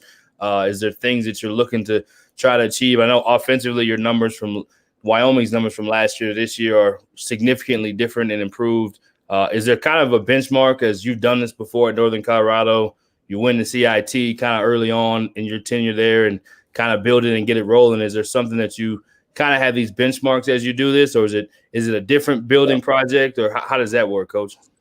The benchmark is just what we do every day. And I think that's been the hardest thing with COVID, and the way that, we run our program, and especially when you have such a young team like us, where I think there's 14 teams in the country right now that are younger than the Cowboys. And so not to have, the practice time to where you can really develop that discipline and effort needed to compete every possession in this league, and especially to beat the good teams in this league. It's a league where you get to this level of basketball, you really eliminate, there's not a lot of dirt. And if you're the team that, you just got to be the team, regardless of where you're at, you want to be the team that makes fewer mistakes. But it's just, it's highlighted at this level if you're going to be the team that makes more mistakes. And with the younger team, that's the headaches that come with having a younger team. And luckily for us, we've had some growing pains, but also too, at the same time, we've been able to find a way to,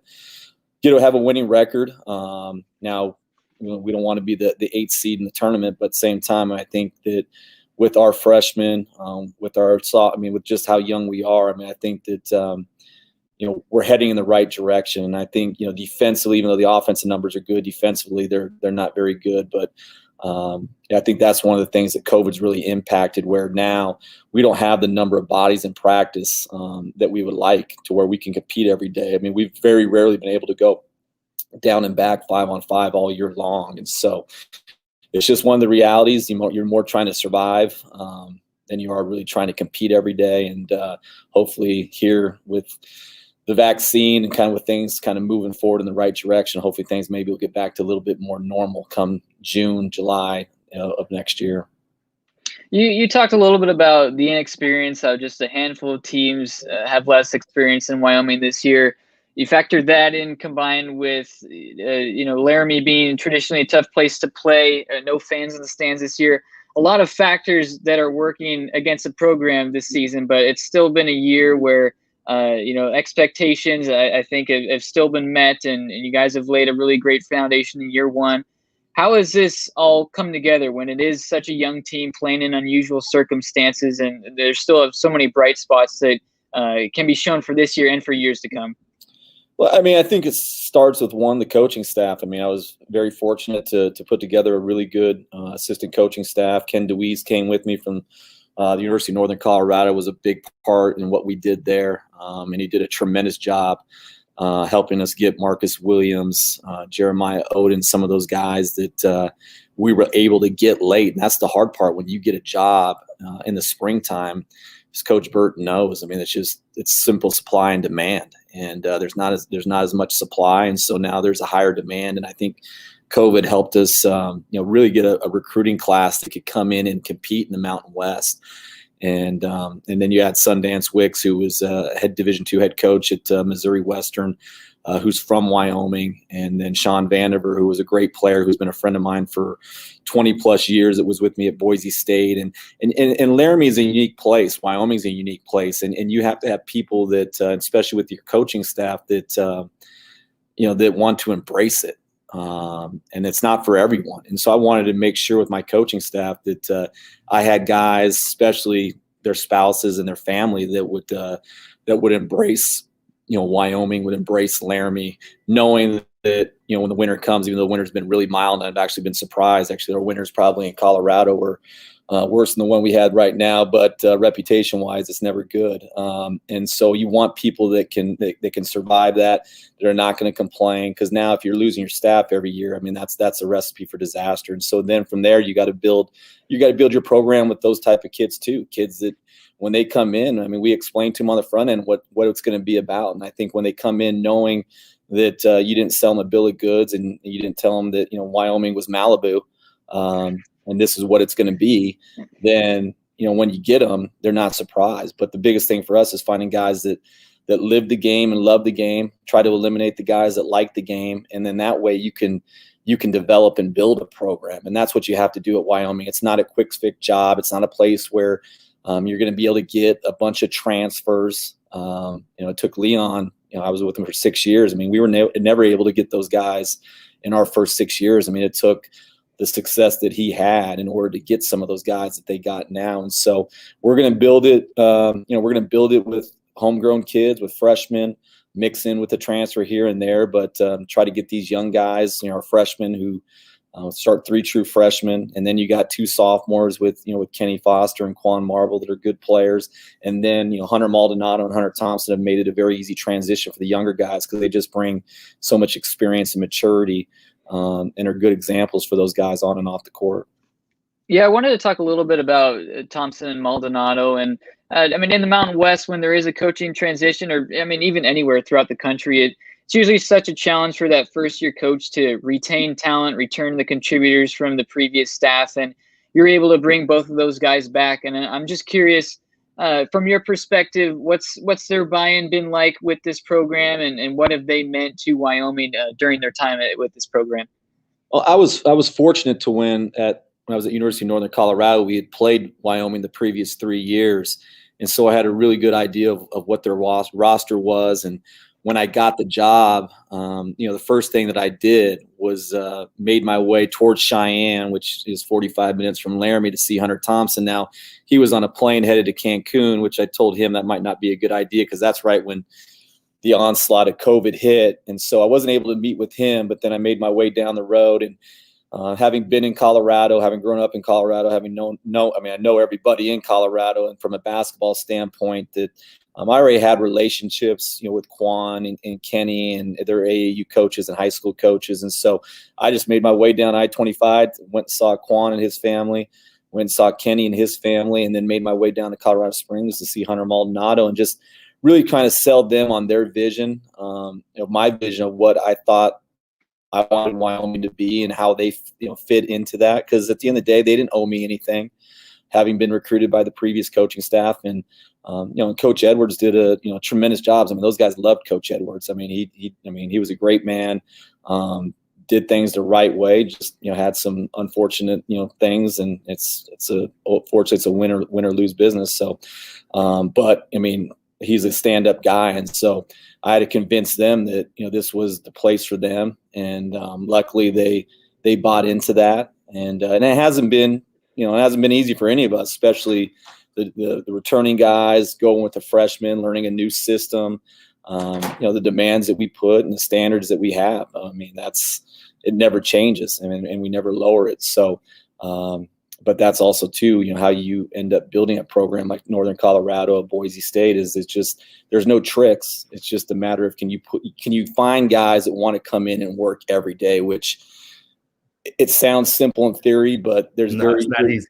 It's not easy. There's not a lot of guys out there that, once you get to this time of the year, that really still want to be in the gym, that still want to work. And that was something that, I learned from working for Leon, is that he did such a good job of understanding the ebbs and flows of the season and making it to where our teams were still fresh at the end of the season, and by not beating our guys down. And that's where, having worked for him, I think that was a valuable lesson that I learned as I made my way towards being a head coach.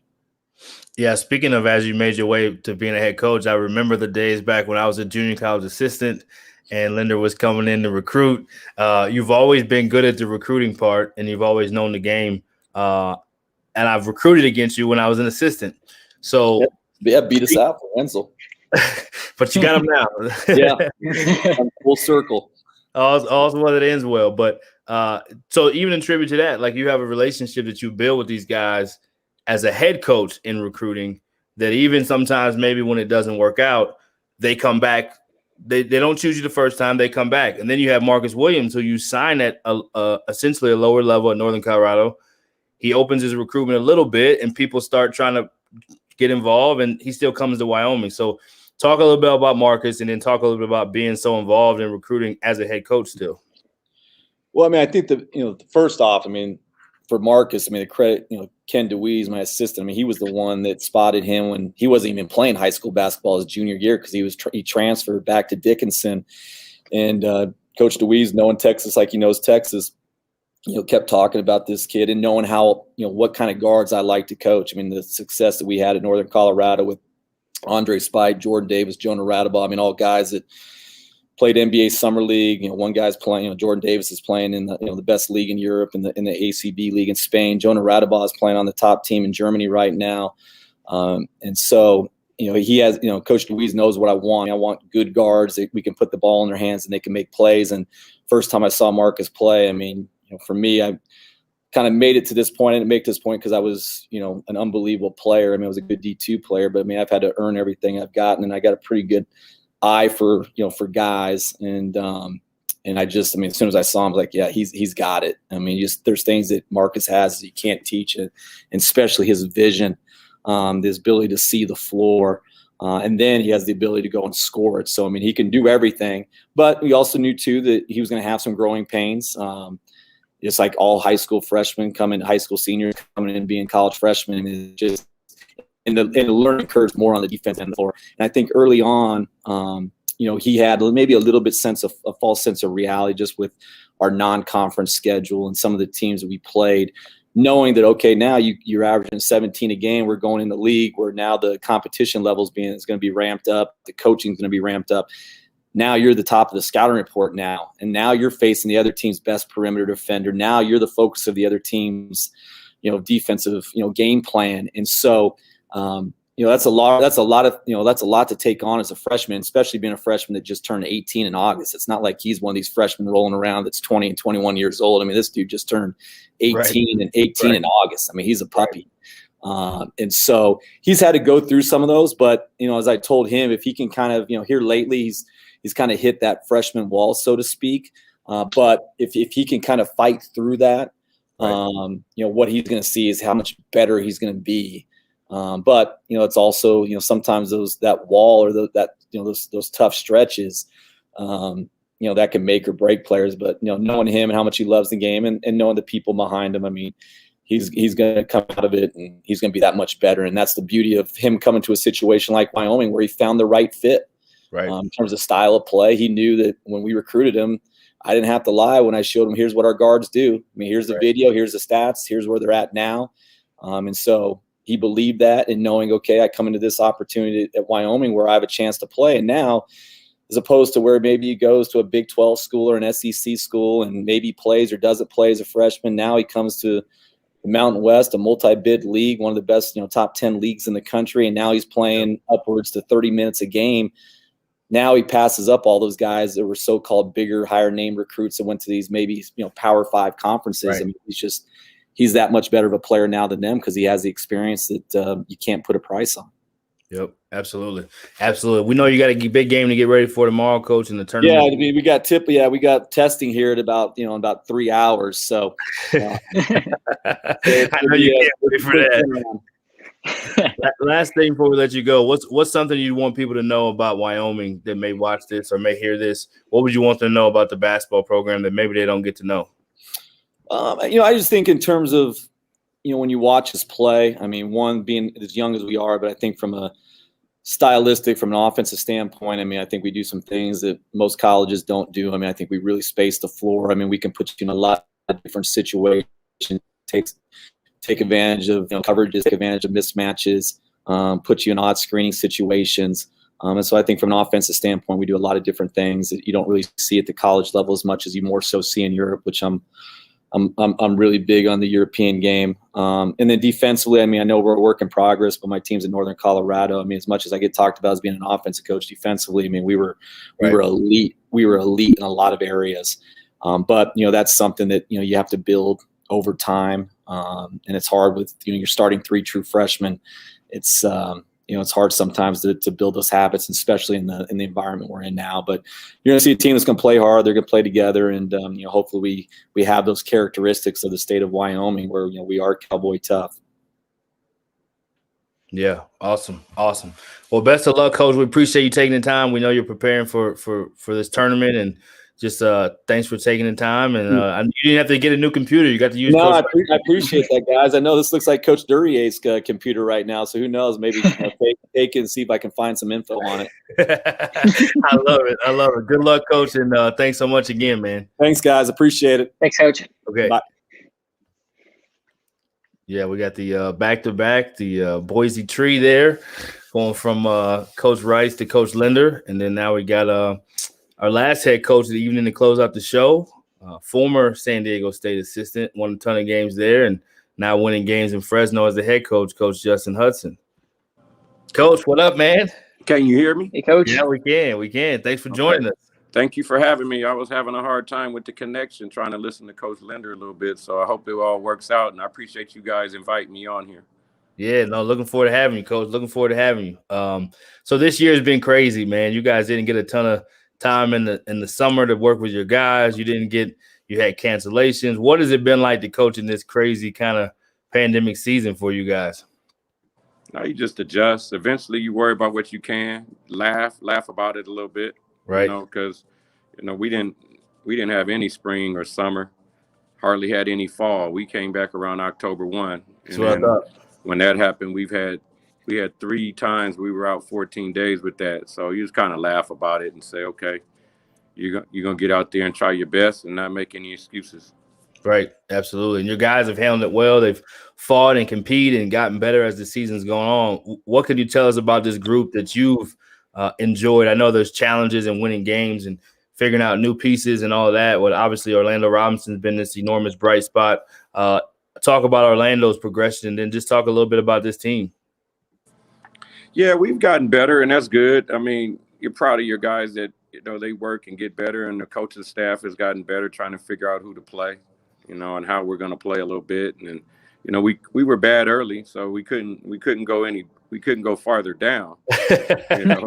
We feel like we were practicing in the games a little bit, and but I'm proud of our guys of the way they stick with it. It just shows today's kids, they'll stick with it for a while. They hurt, when they lose, probably not as much as we did back in the day, but they stuck with it this year, and it was through all the tests and the non-practices and the funny travel, and I'm proud of them. Yeah, absolutely. I'll let my man Eli get a little bit of it too. Otherwise, I could talk to Coach Huddy all day. Yeah, I mean, you mentioned a little bit there with kind of how the players have adjusted to this strange season. It's a roster that's still young, still got a lot of young guys, a lot of new pieces on this roster. How has it all kind of come together for this team? What's chemistry like? What's the bond like with this roster? They're getting better. It wasn't very good early, and I'm not afraid to say that. And to finish with Brian's question, Orlando has grown, in a lot of those fronts, helping with the chemistry, learning how to handle double teams, trying to be aggressive, but still sharing the ball, and our chemistry is better than it was, it's definite. We didn't know each other, 10 new guys, everybody fighting for playing time, so I'm proud again that it could have went another direction because, once we started practicing, it was games. So it was like, okay, you have a few practice areas, but you have a game. And then I'm playing certain guys. In another game, I'm not playing certain guys. And I'm just happy how we stuck with it. And we have gotten better, and we got a chance to play here in this tournament. Well, when you speak about the younger players on this roster, a lot of freshmen, a lot of sophomores on this team. Who do you see out of this foundation that is going to develop over time and be stars in this league once they're juniors and seniors? Man, you hope a lot of them. You know how it is when you're a sophomore. Yeah. You can look at it. I mean, I know Coach Linder was talking about Marcus Williams. Well, you can obviously look at him and say he's going to be a star as it goes on. And we have a lot of sophomores that are good and some freshmen that are good, and it's going to depend on the off season. Obviously, if Orlando stays for a while, he's going to be really good.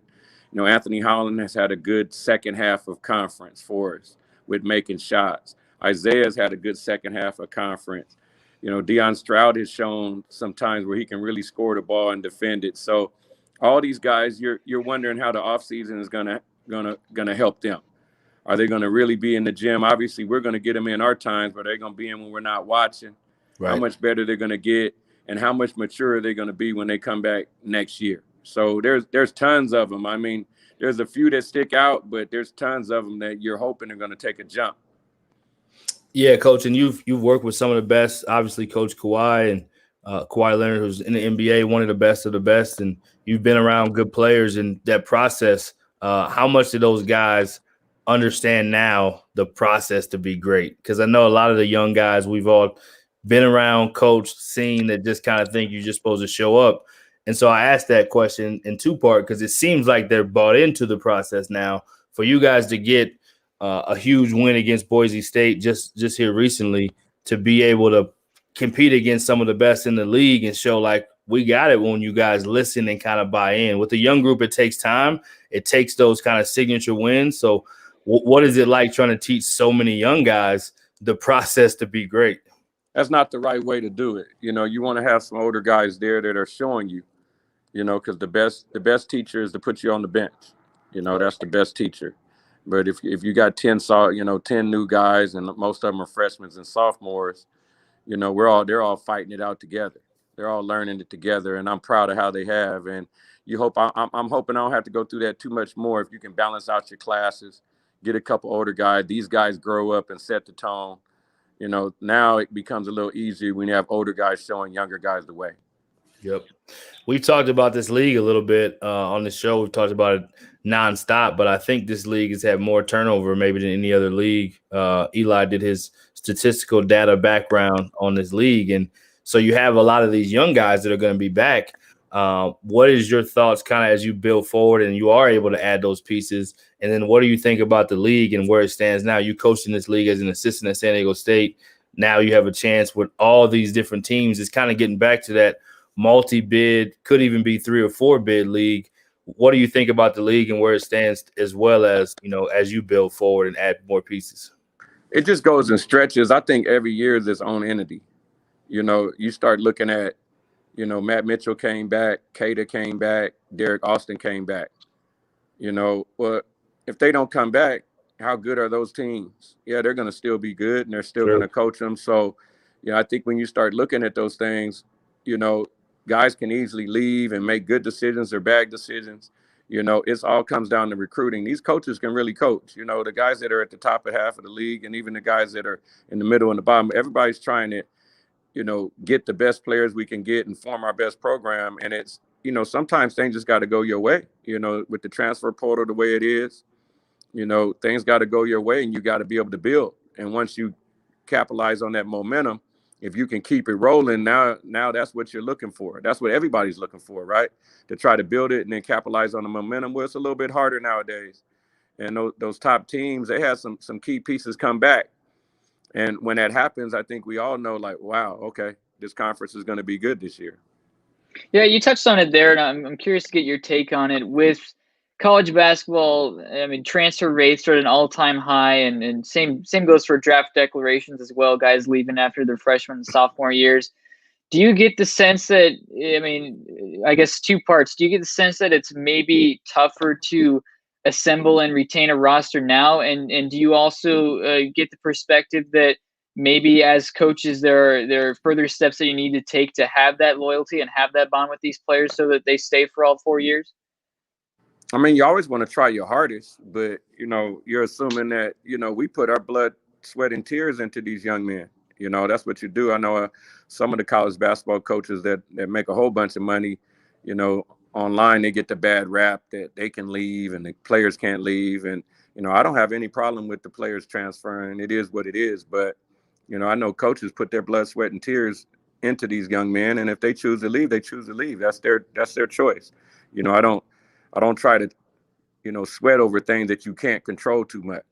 Because, you know, it's like, you know, your wife leaving, your girlfriend leaving you, you know, you can sit back and think of all the things you did that you could have done. But if you treated them right, you told them the truth, you worked hard for them, you showed them respect, and you had their best interest at heart, what else can you really do? You know, what else can you really do? And guys are making decisions that they think is best for them. So you can't really fault them for that also.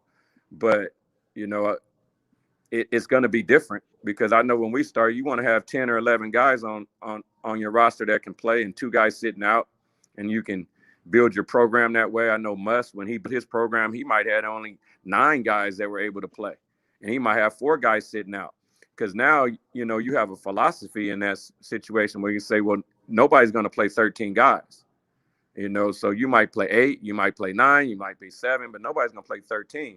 Well, now with everybody being able to transfer, I guess 13 people are going to be eligible. So if 13 people are going to be eligible, I guess more people are going to transfer, because nobody's going to play 13. Yeah. So you just got to do the best you can, you know, stick to your guns, you know, coach them like you love them, and do the best you can and let the chips fall where they may. Kind of on the same conversation, you've been in this league for a number of years now, and obviously have familiarity with a lot of the coaches and the programs. I get this question a lot. I'm kind of curious for your take on it. Where would you say the Mountain West is at right now compared to maybe 5-10 years ago in terms of, you know, maybe the status as a multi-bid league, or where they're at sending guys to the professional leagues or things like that? I think it's right there. I mean, it just goes in spurts. It really does. It goes in spurts, and it's the decisions that these young men make, whether to leave or come back early. You know, we got a few guys that have a chance to get drafted this year. You know, I know during those times we had a couple guys drafted last year. So it just kind of goes in spurts, and it goes on non-conference. You know, can you win in the non-conference? And sometimes that's luck, sometimes it's not. But, you know, you have to win in your non-conference games to make your conference a little stronger, is the bottom line. You know, those years that we were sending 4 to the tournament, I remember Wyoming came in like 13-0, I believe. And we just had Jeff on. They were like 13-0 coming into the conference. You know, so the misnomer is, yes, you want to schedule to your team and schedule some hard games, but you also want to win some games. You want to come in with some wins on your resume. Right. So now when we play a Wyoming, they were 13-0, or you play a Fresno State and they had a winning record coming in. So I like where our conference is at. And, you know, we got really good coaches in our conference. You know, we got guys that have been in it a while. So they're going to be able to attract good players. You got good fan bases. So it's not going to go away. Tell me this, Coach. We talked about Coach Linder, and you were in this league as an assistant and associate coach at a place. He was the same. Now you guys are starting programs. We asked him something similar to this. What do you take from San Diego State program specifically, and being in this league, that you've worked to really implement at Fresno State? Obviously, we know you're a defensive-minded coach and having that hard hat mentality defensively, but are there specific things that you could share that you've taken from the success you've had at San Diego State and really wanted to implement the culture there? I mean, those guys they were just good people. You know, they're good people. I think, you know, I've been there so long, it's hard to say, you know, what are you going to take from them basketball-wise or recruiting-wise? You know, I was there at 2 different stints. You know, I was 5 years there, then 2 years Vegas, and then 5 years back at San Diego State. Right. So, you know, the first 5 and the second 5 were, you know, different players, same coaches just about. And, right. You know, I just think the way they treat people, you know, they were very, very nice to me, taught me a lot. You know, the staff got along really well. You know, I'm sure they get along well now. That's part of the culture, and I think that bleeds down to the players. Yep. I think those things bleed down to the players, and, you know, we can't copy, you know, certain things. You know, you're going to be who you're going to be. Right. But, you know, we want to defend the way they are, and we defended well our first year, and now we're playing hard. Doesn't mean we always defend well, but we play hard. Right. You know, so you want to build that culture that we're going to defend here. you know, and share the ball and play the right way. But you know, tell you the truth, B, it comes down to getting players. You know, you get the right guys, you know, you get the right guys, and it looks really good. Right. Absolutely. Absolutely. Coach, so I'll end you with this one. I know you got games to get ready for. You're a Valley guy. You're from the Valley. You're coaching back in the Valley. What would you want people to know about Fresno State, the program now? What would you want people to know that maybe they don't get to know, or maybe they're reading this blog, or maybe they just see a highlight, or they don't get to know what the program is really about? What would you want to share with them that they could, you know, pick up from you directly? I mean, it's a great college town. They love the Bulldogs in Fresno. You know, in that valley, they really love the Bulldogs. You know, going up and down that Central Valley. I'm from Bakersfield, and from that Central Valley area, a lot of agriculture, right? A lot of hard work in agriculture that goes on. You know, a lot of nice restaurants, you know, but they love the Bulldogs, and it's a great college town. We have a lot of tradition, you know, football and basketball-wise, not just starting there, but two of the main sports. We've had a lot of good coaches come through there and a lot of good tradition come through there. So I'm proud just to be a part of it and to be able to lead this program right now. And, you know, because I'm from that area, so I have so much respect for the Fresno State Bulldogs and that brand and that tradition, especially for the people in the Valley. And their name rings out for guys that are a little bit older. They remember who Fresno State is, you know, and you have Tark there, Boyd Grant, you know, had a lot of guys that have done a lot of good things that way. So, you know, I just keep up with Go Dogs on that. Yeah, absolutely. Absolutely. They had Brian Burton there for a while there, right? You know, so you should be able to say a lot about it. You're probably better than me. You're the assistant coach. I'm supposed to be selling. You're supposed to be helping sell. I know. We sell it. You guys close the deal. That's how it goes, right? Well, appreciate you taking the time, Coach. We've had Tarvish on. We've had Tim on. We've had your staff on. They obviously do a great job representing the program, and appreciate the head coach coming and taking the time. It means a lot to us, and we want to make sure we're shining light on the Fresno Bulldogs, man. That place is a special place to my heart, man. It always will be. Or anything for you, B. I appreciate you guys. Yep. Thank you. Good luck, Thanks Coach. so much. Thank you. Yeah, awesome to have three head coaches on in one episode right here. We kind of broke some records here on this one. Yeah, not bad. The day before the Mountain West tournament, huh? It's cool to get the coaches on to talk about their programs, and you know, all the respect to them for taking time out of their schedules. I know I certainly don't know what it's like to be in the industry 24/7, but to take time during the busiest week of the year, that's pretty special. So we definitely appreciate them for that. Yeah, absolutely. Absolutely. And we had some tremendous assistants on, and just being able to touch a lot of different parts of the league. I think that's it's easy for us to get on here and talk about this and analyze that. And even if I've been in that seat and you've been covering the league for a long time, I think it's just great to get their firsthand, straight from the horse's mouth. So I think that part was really cool. And again, so much respect for those guys for taking the time to do it. But we got a heck of a tournament ahead of us. So another year where it can be multiple bid league. I think it will be.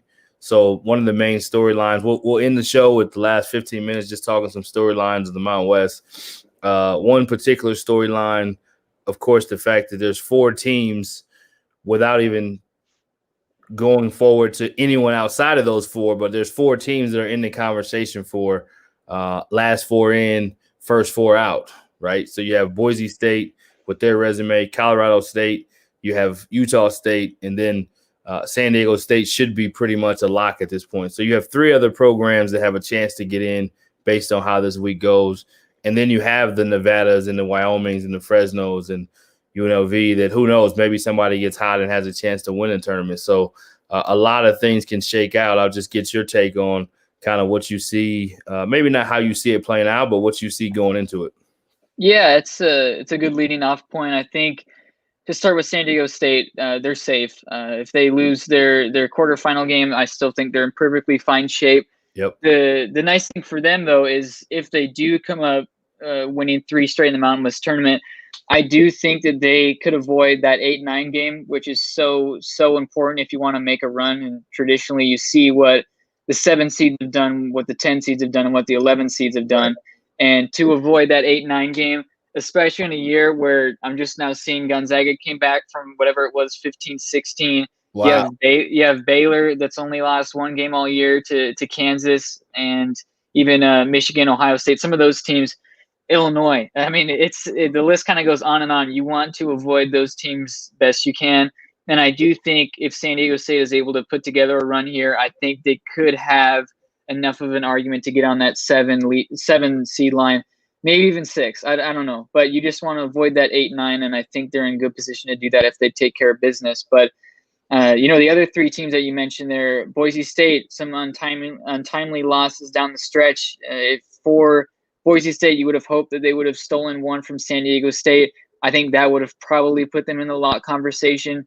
Now they're kind of in that bubble situation with the Fresno State loss. So having Nevada that first game, that's going to be a tough one, and we expect them to probably play San Diego State in that second game.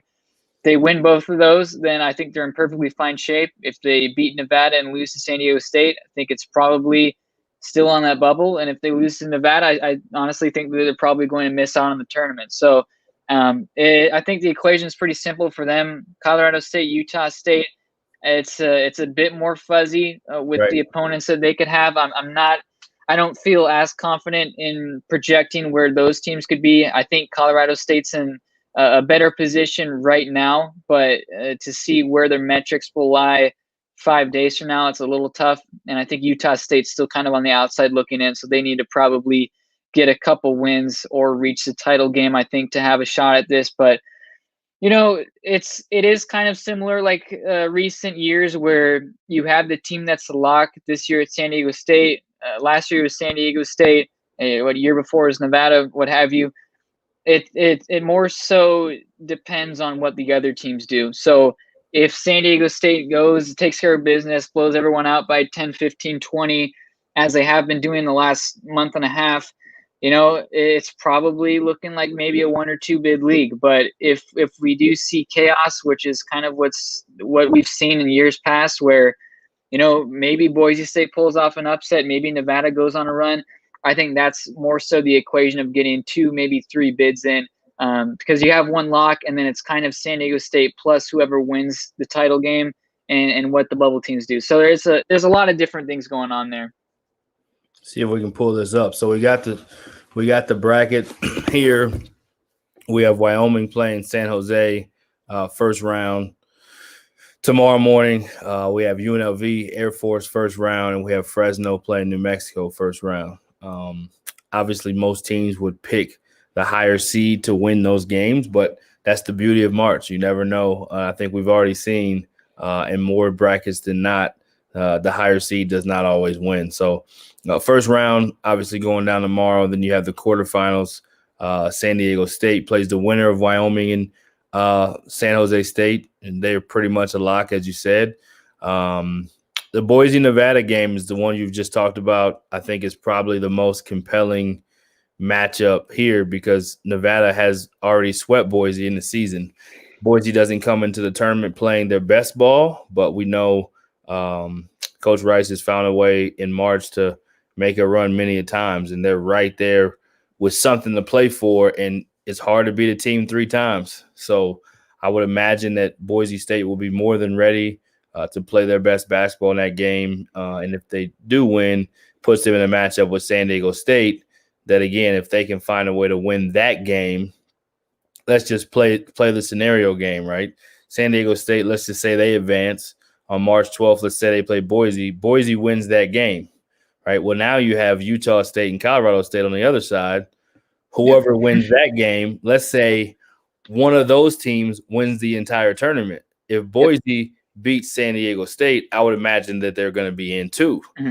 And then if another team like Utah State or Colorado State wins the tournament, they'll automatically be in. So it could possibly still be a 3-bid league, and maybe even if somehow outlier chance there could be 4. But it's really exciting to think that the Mountain West is in this kind of position to have this many teams representing the tournament. We did not create this show knowing that, but obviously as fans of the Mountain West, it has made it our job a lot easier to talk about this league all year because there's so much good basketball being played.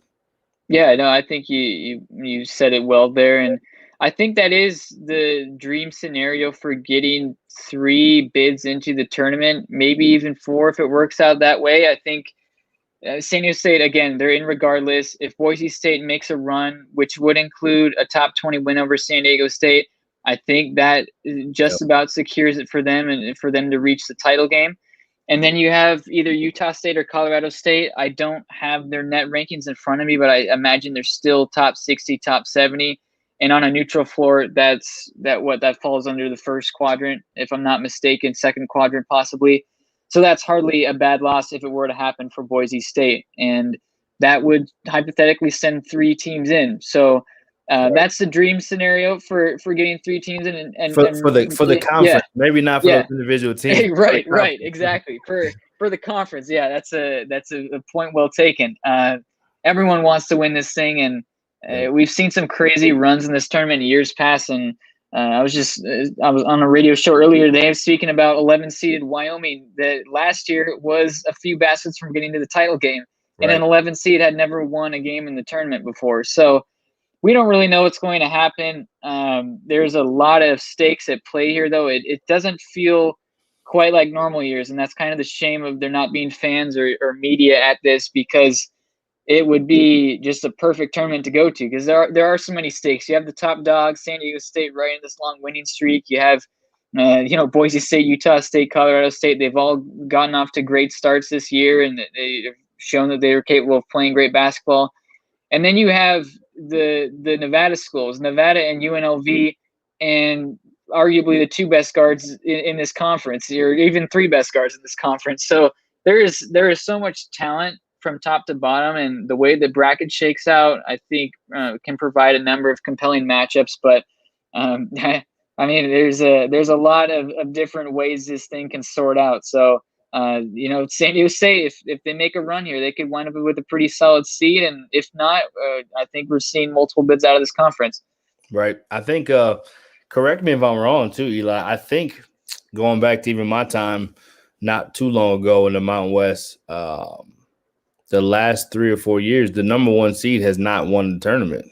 Yeah, I don't know how many years back, but it's at least so I 2 or 3. I think if I'm not mistaken, Muss's 2 years when they were ranked, they did not win the tournament. Yep. You had San Diego State win it 1 year.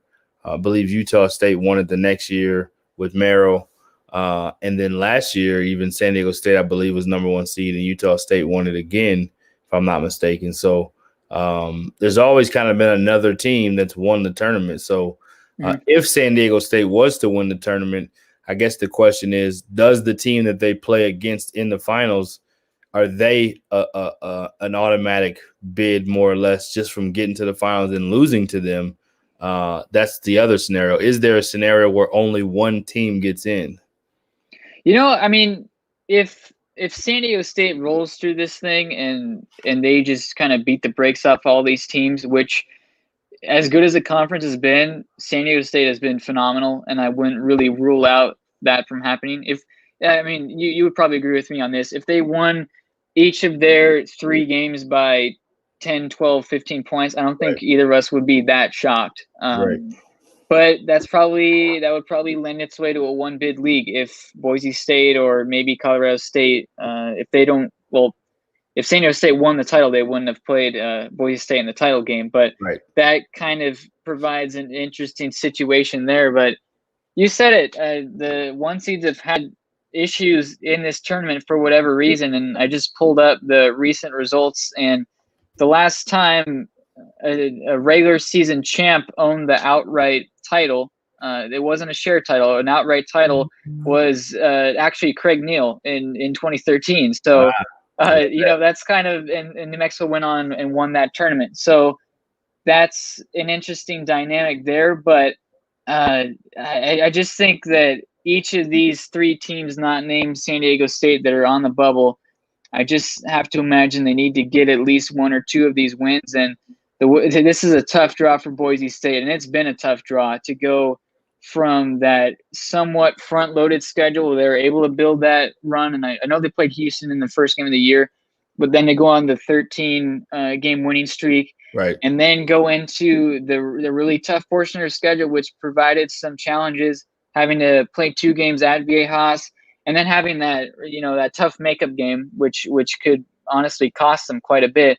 And now running into the situation where you play maybe the hottest team in the conference besides San Diego State in Nevada with Grant Sherfield. And then if you win that one, you play San Diego State again. So that's a tough draw. We'll see what makes of it for them. I think a lot of people have given Rice some flack for not being able to win these games in the Mountain West tournament. This could be the team that does it, though.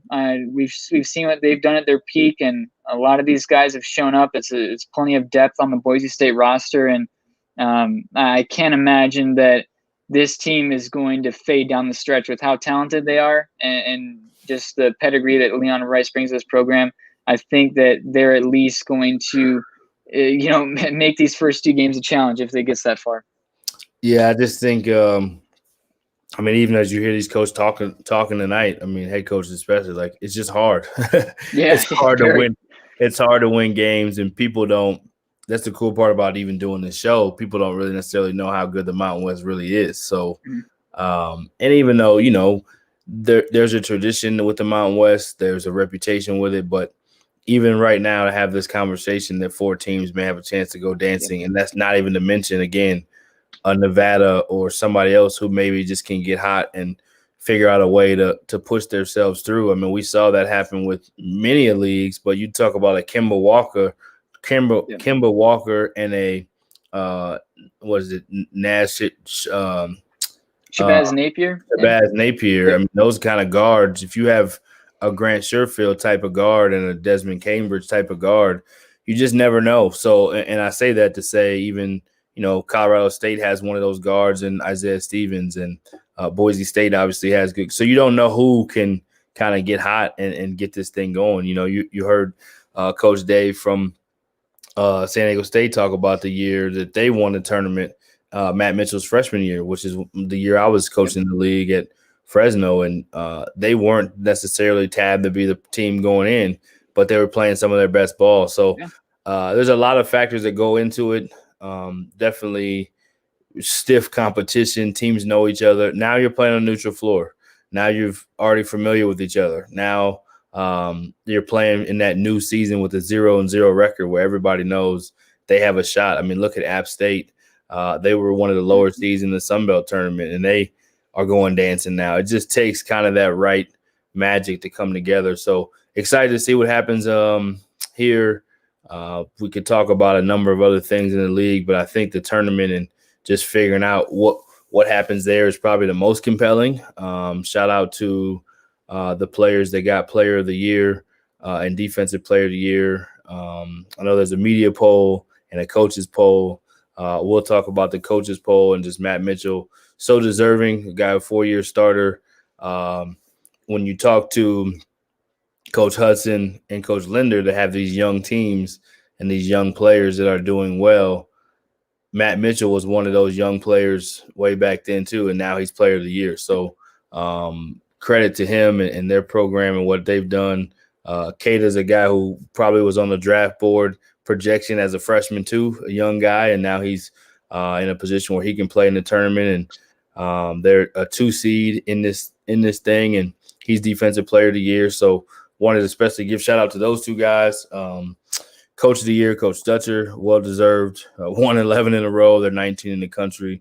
Incredible job they continue to do. And then I think freshman year we talked about Marcus Williams. I don't even think it was close. He's an elite guard in this league that has a chance to do some really special things, similar to what we've seen out of Isaiah Stevens. Colorado State making that jump like they made in year 2 with him as their point guard, year 3 as a staff. Wyoming has a similar chance to make some of those same jumps too. So, I can talk Mountain West basketball all day, but I want to at least acknowledge those guys who won some awards.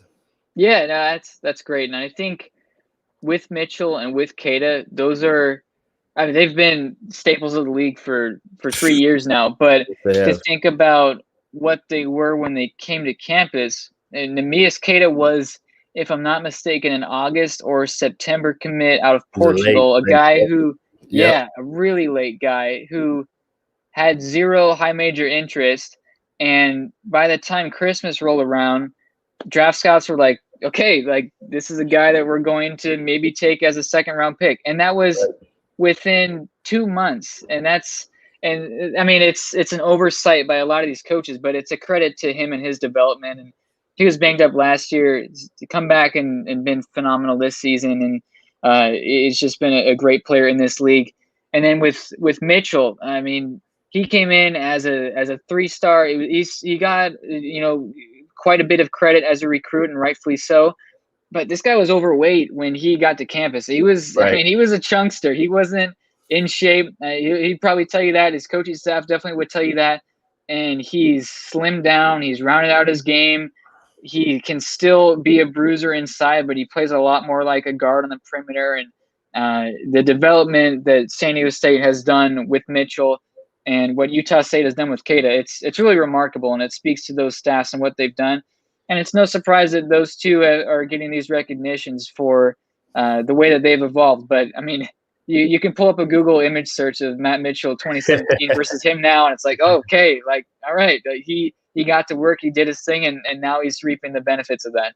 No doubt, no doubt. I'll let you have any final words, man. It's the finale of the season.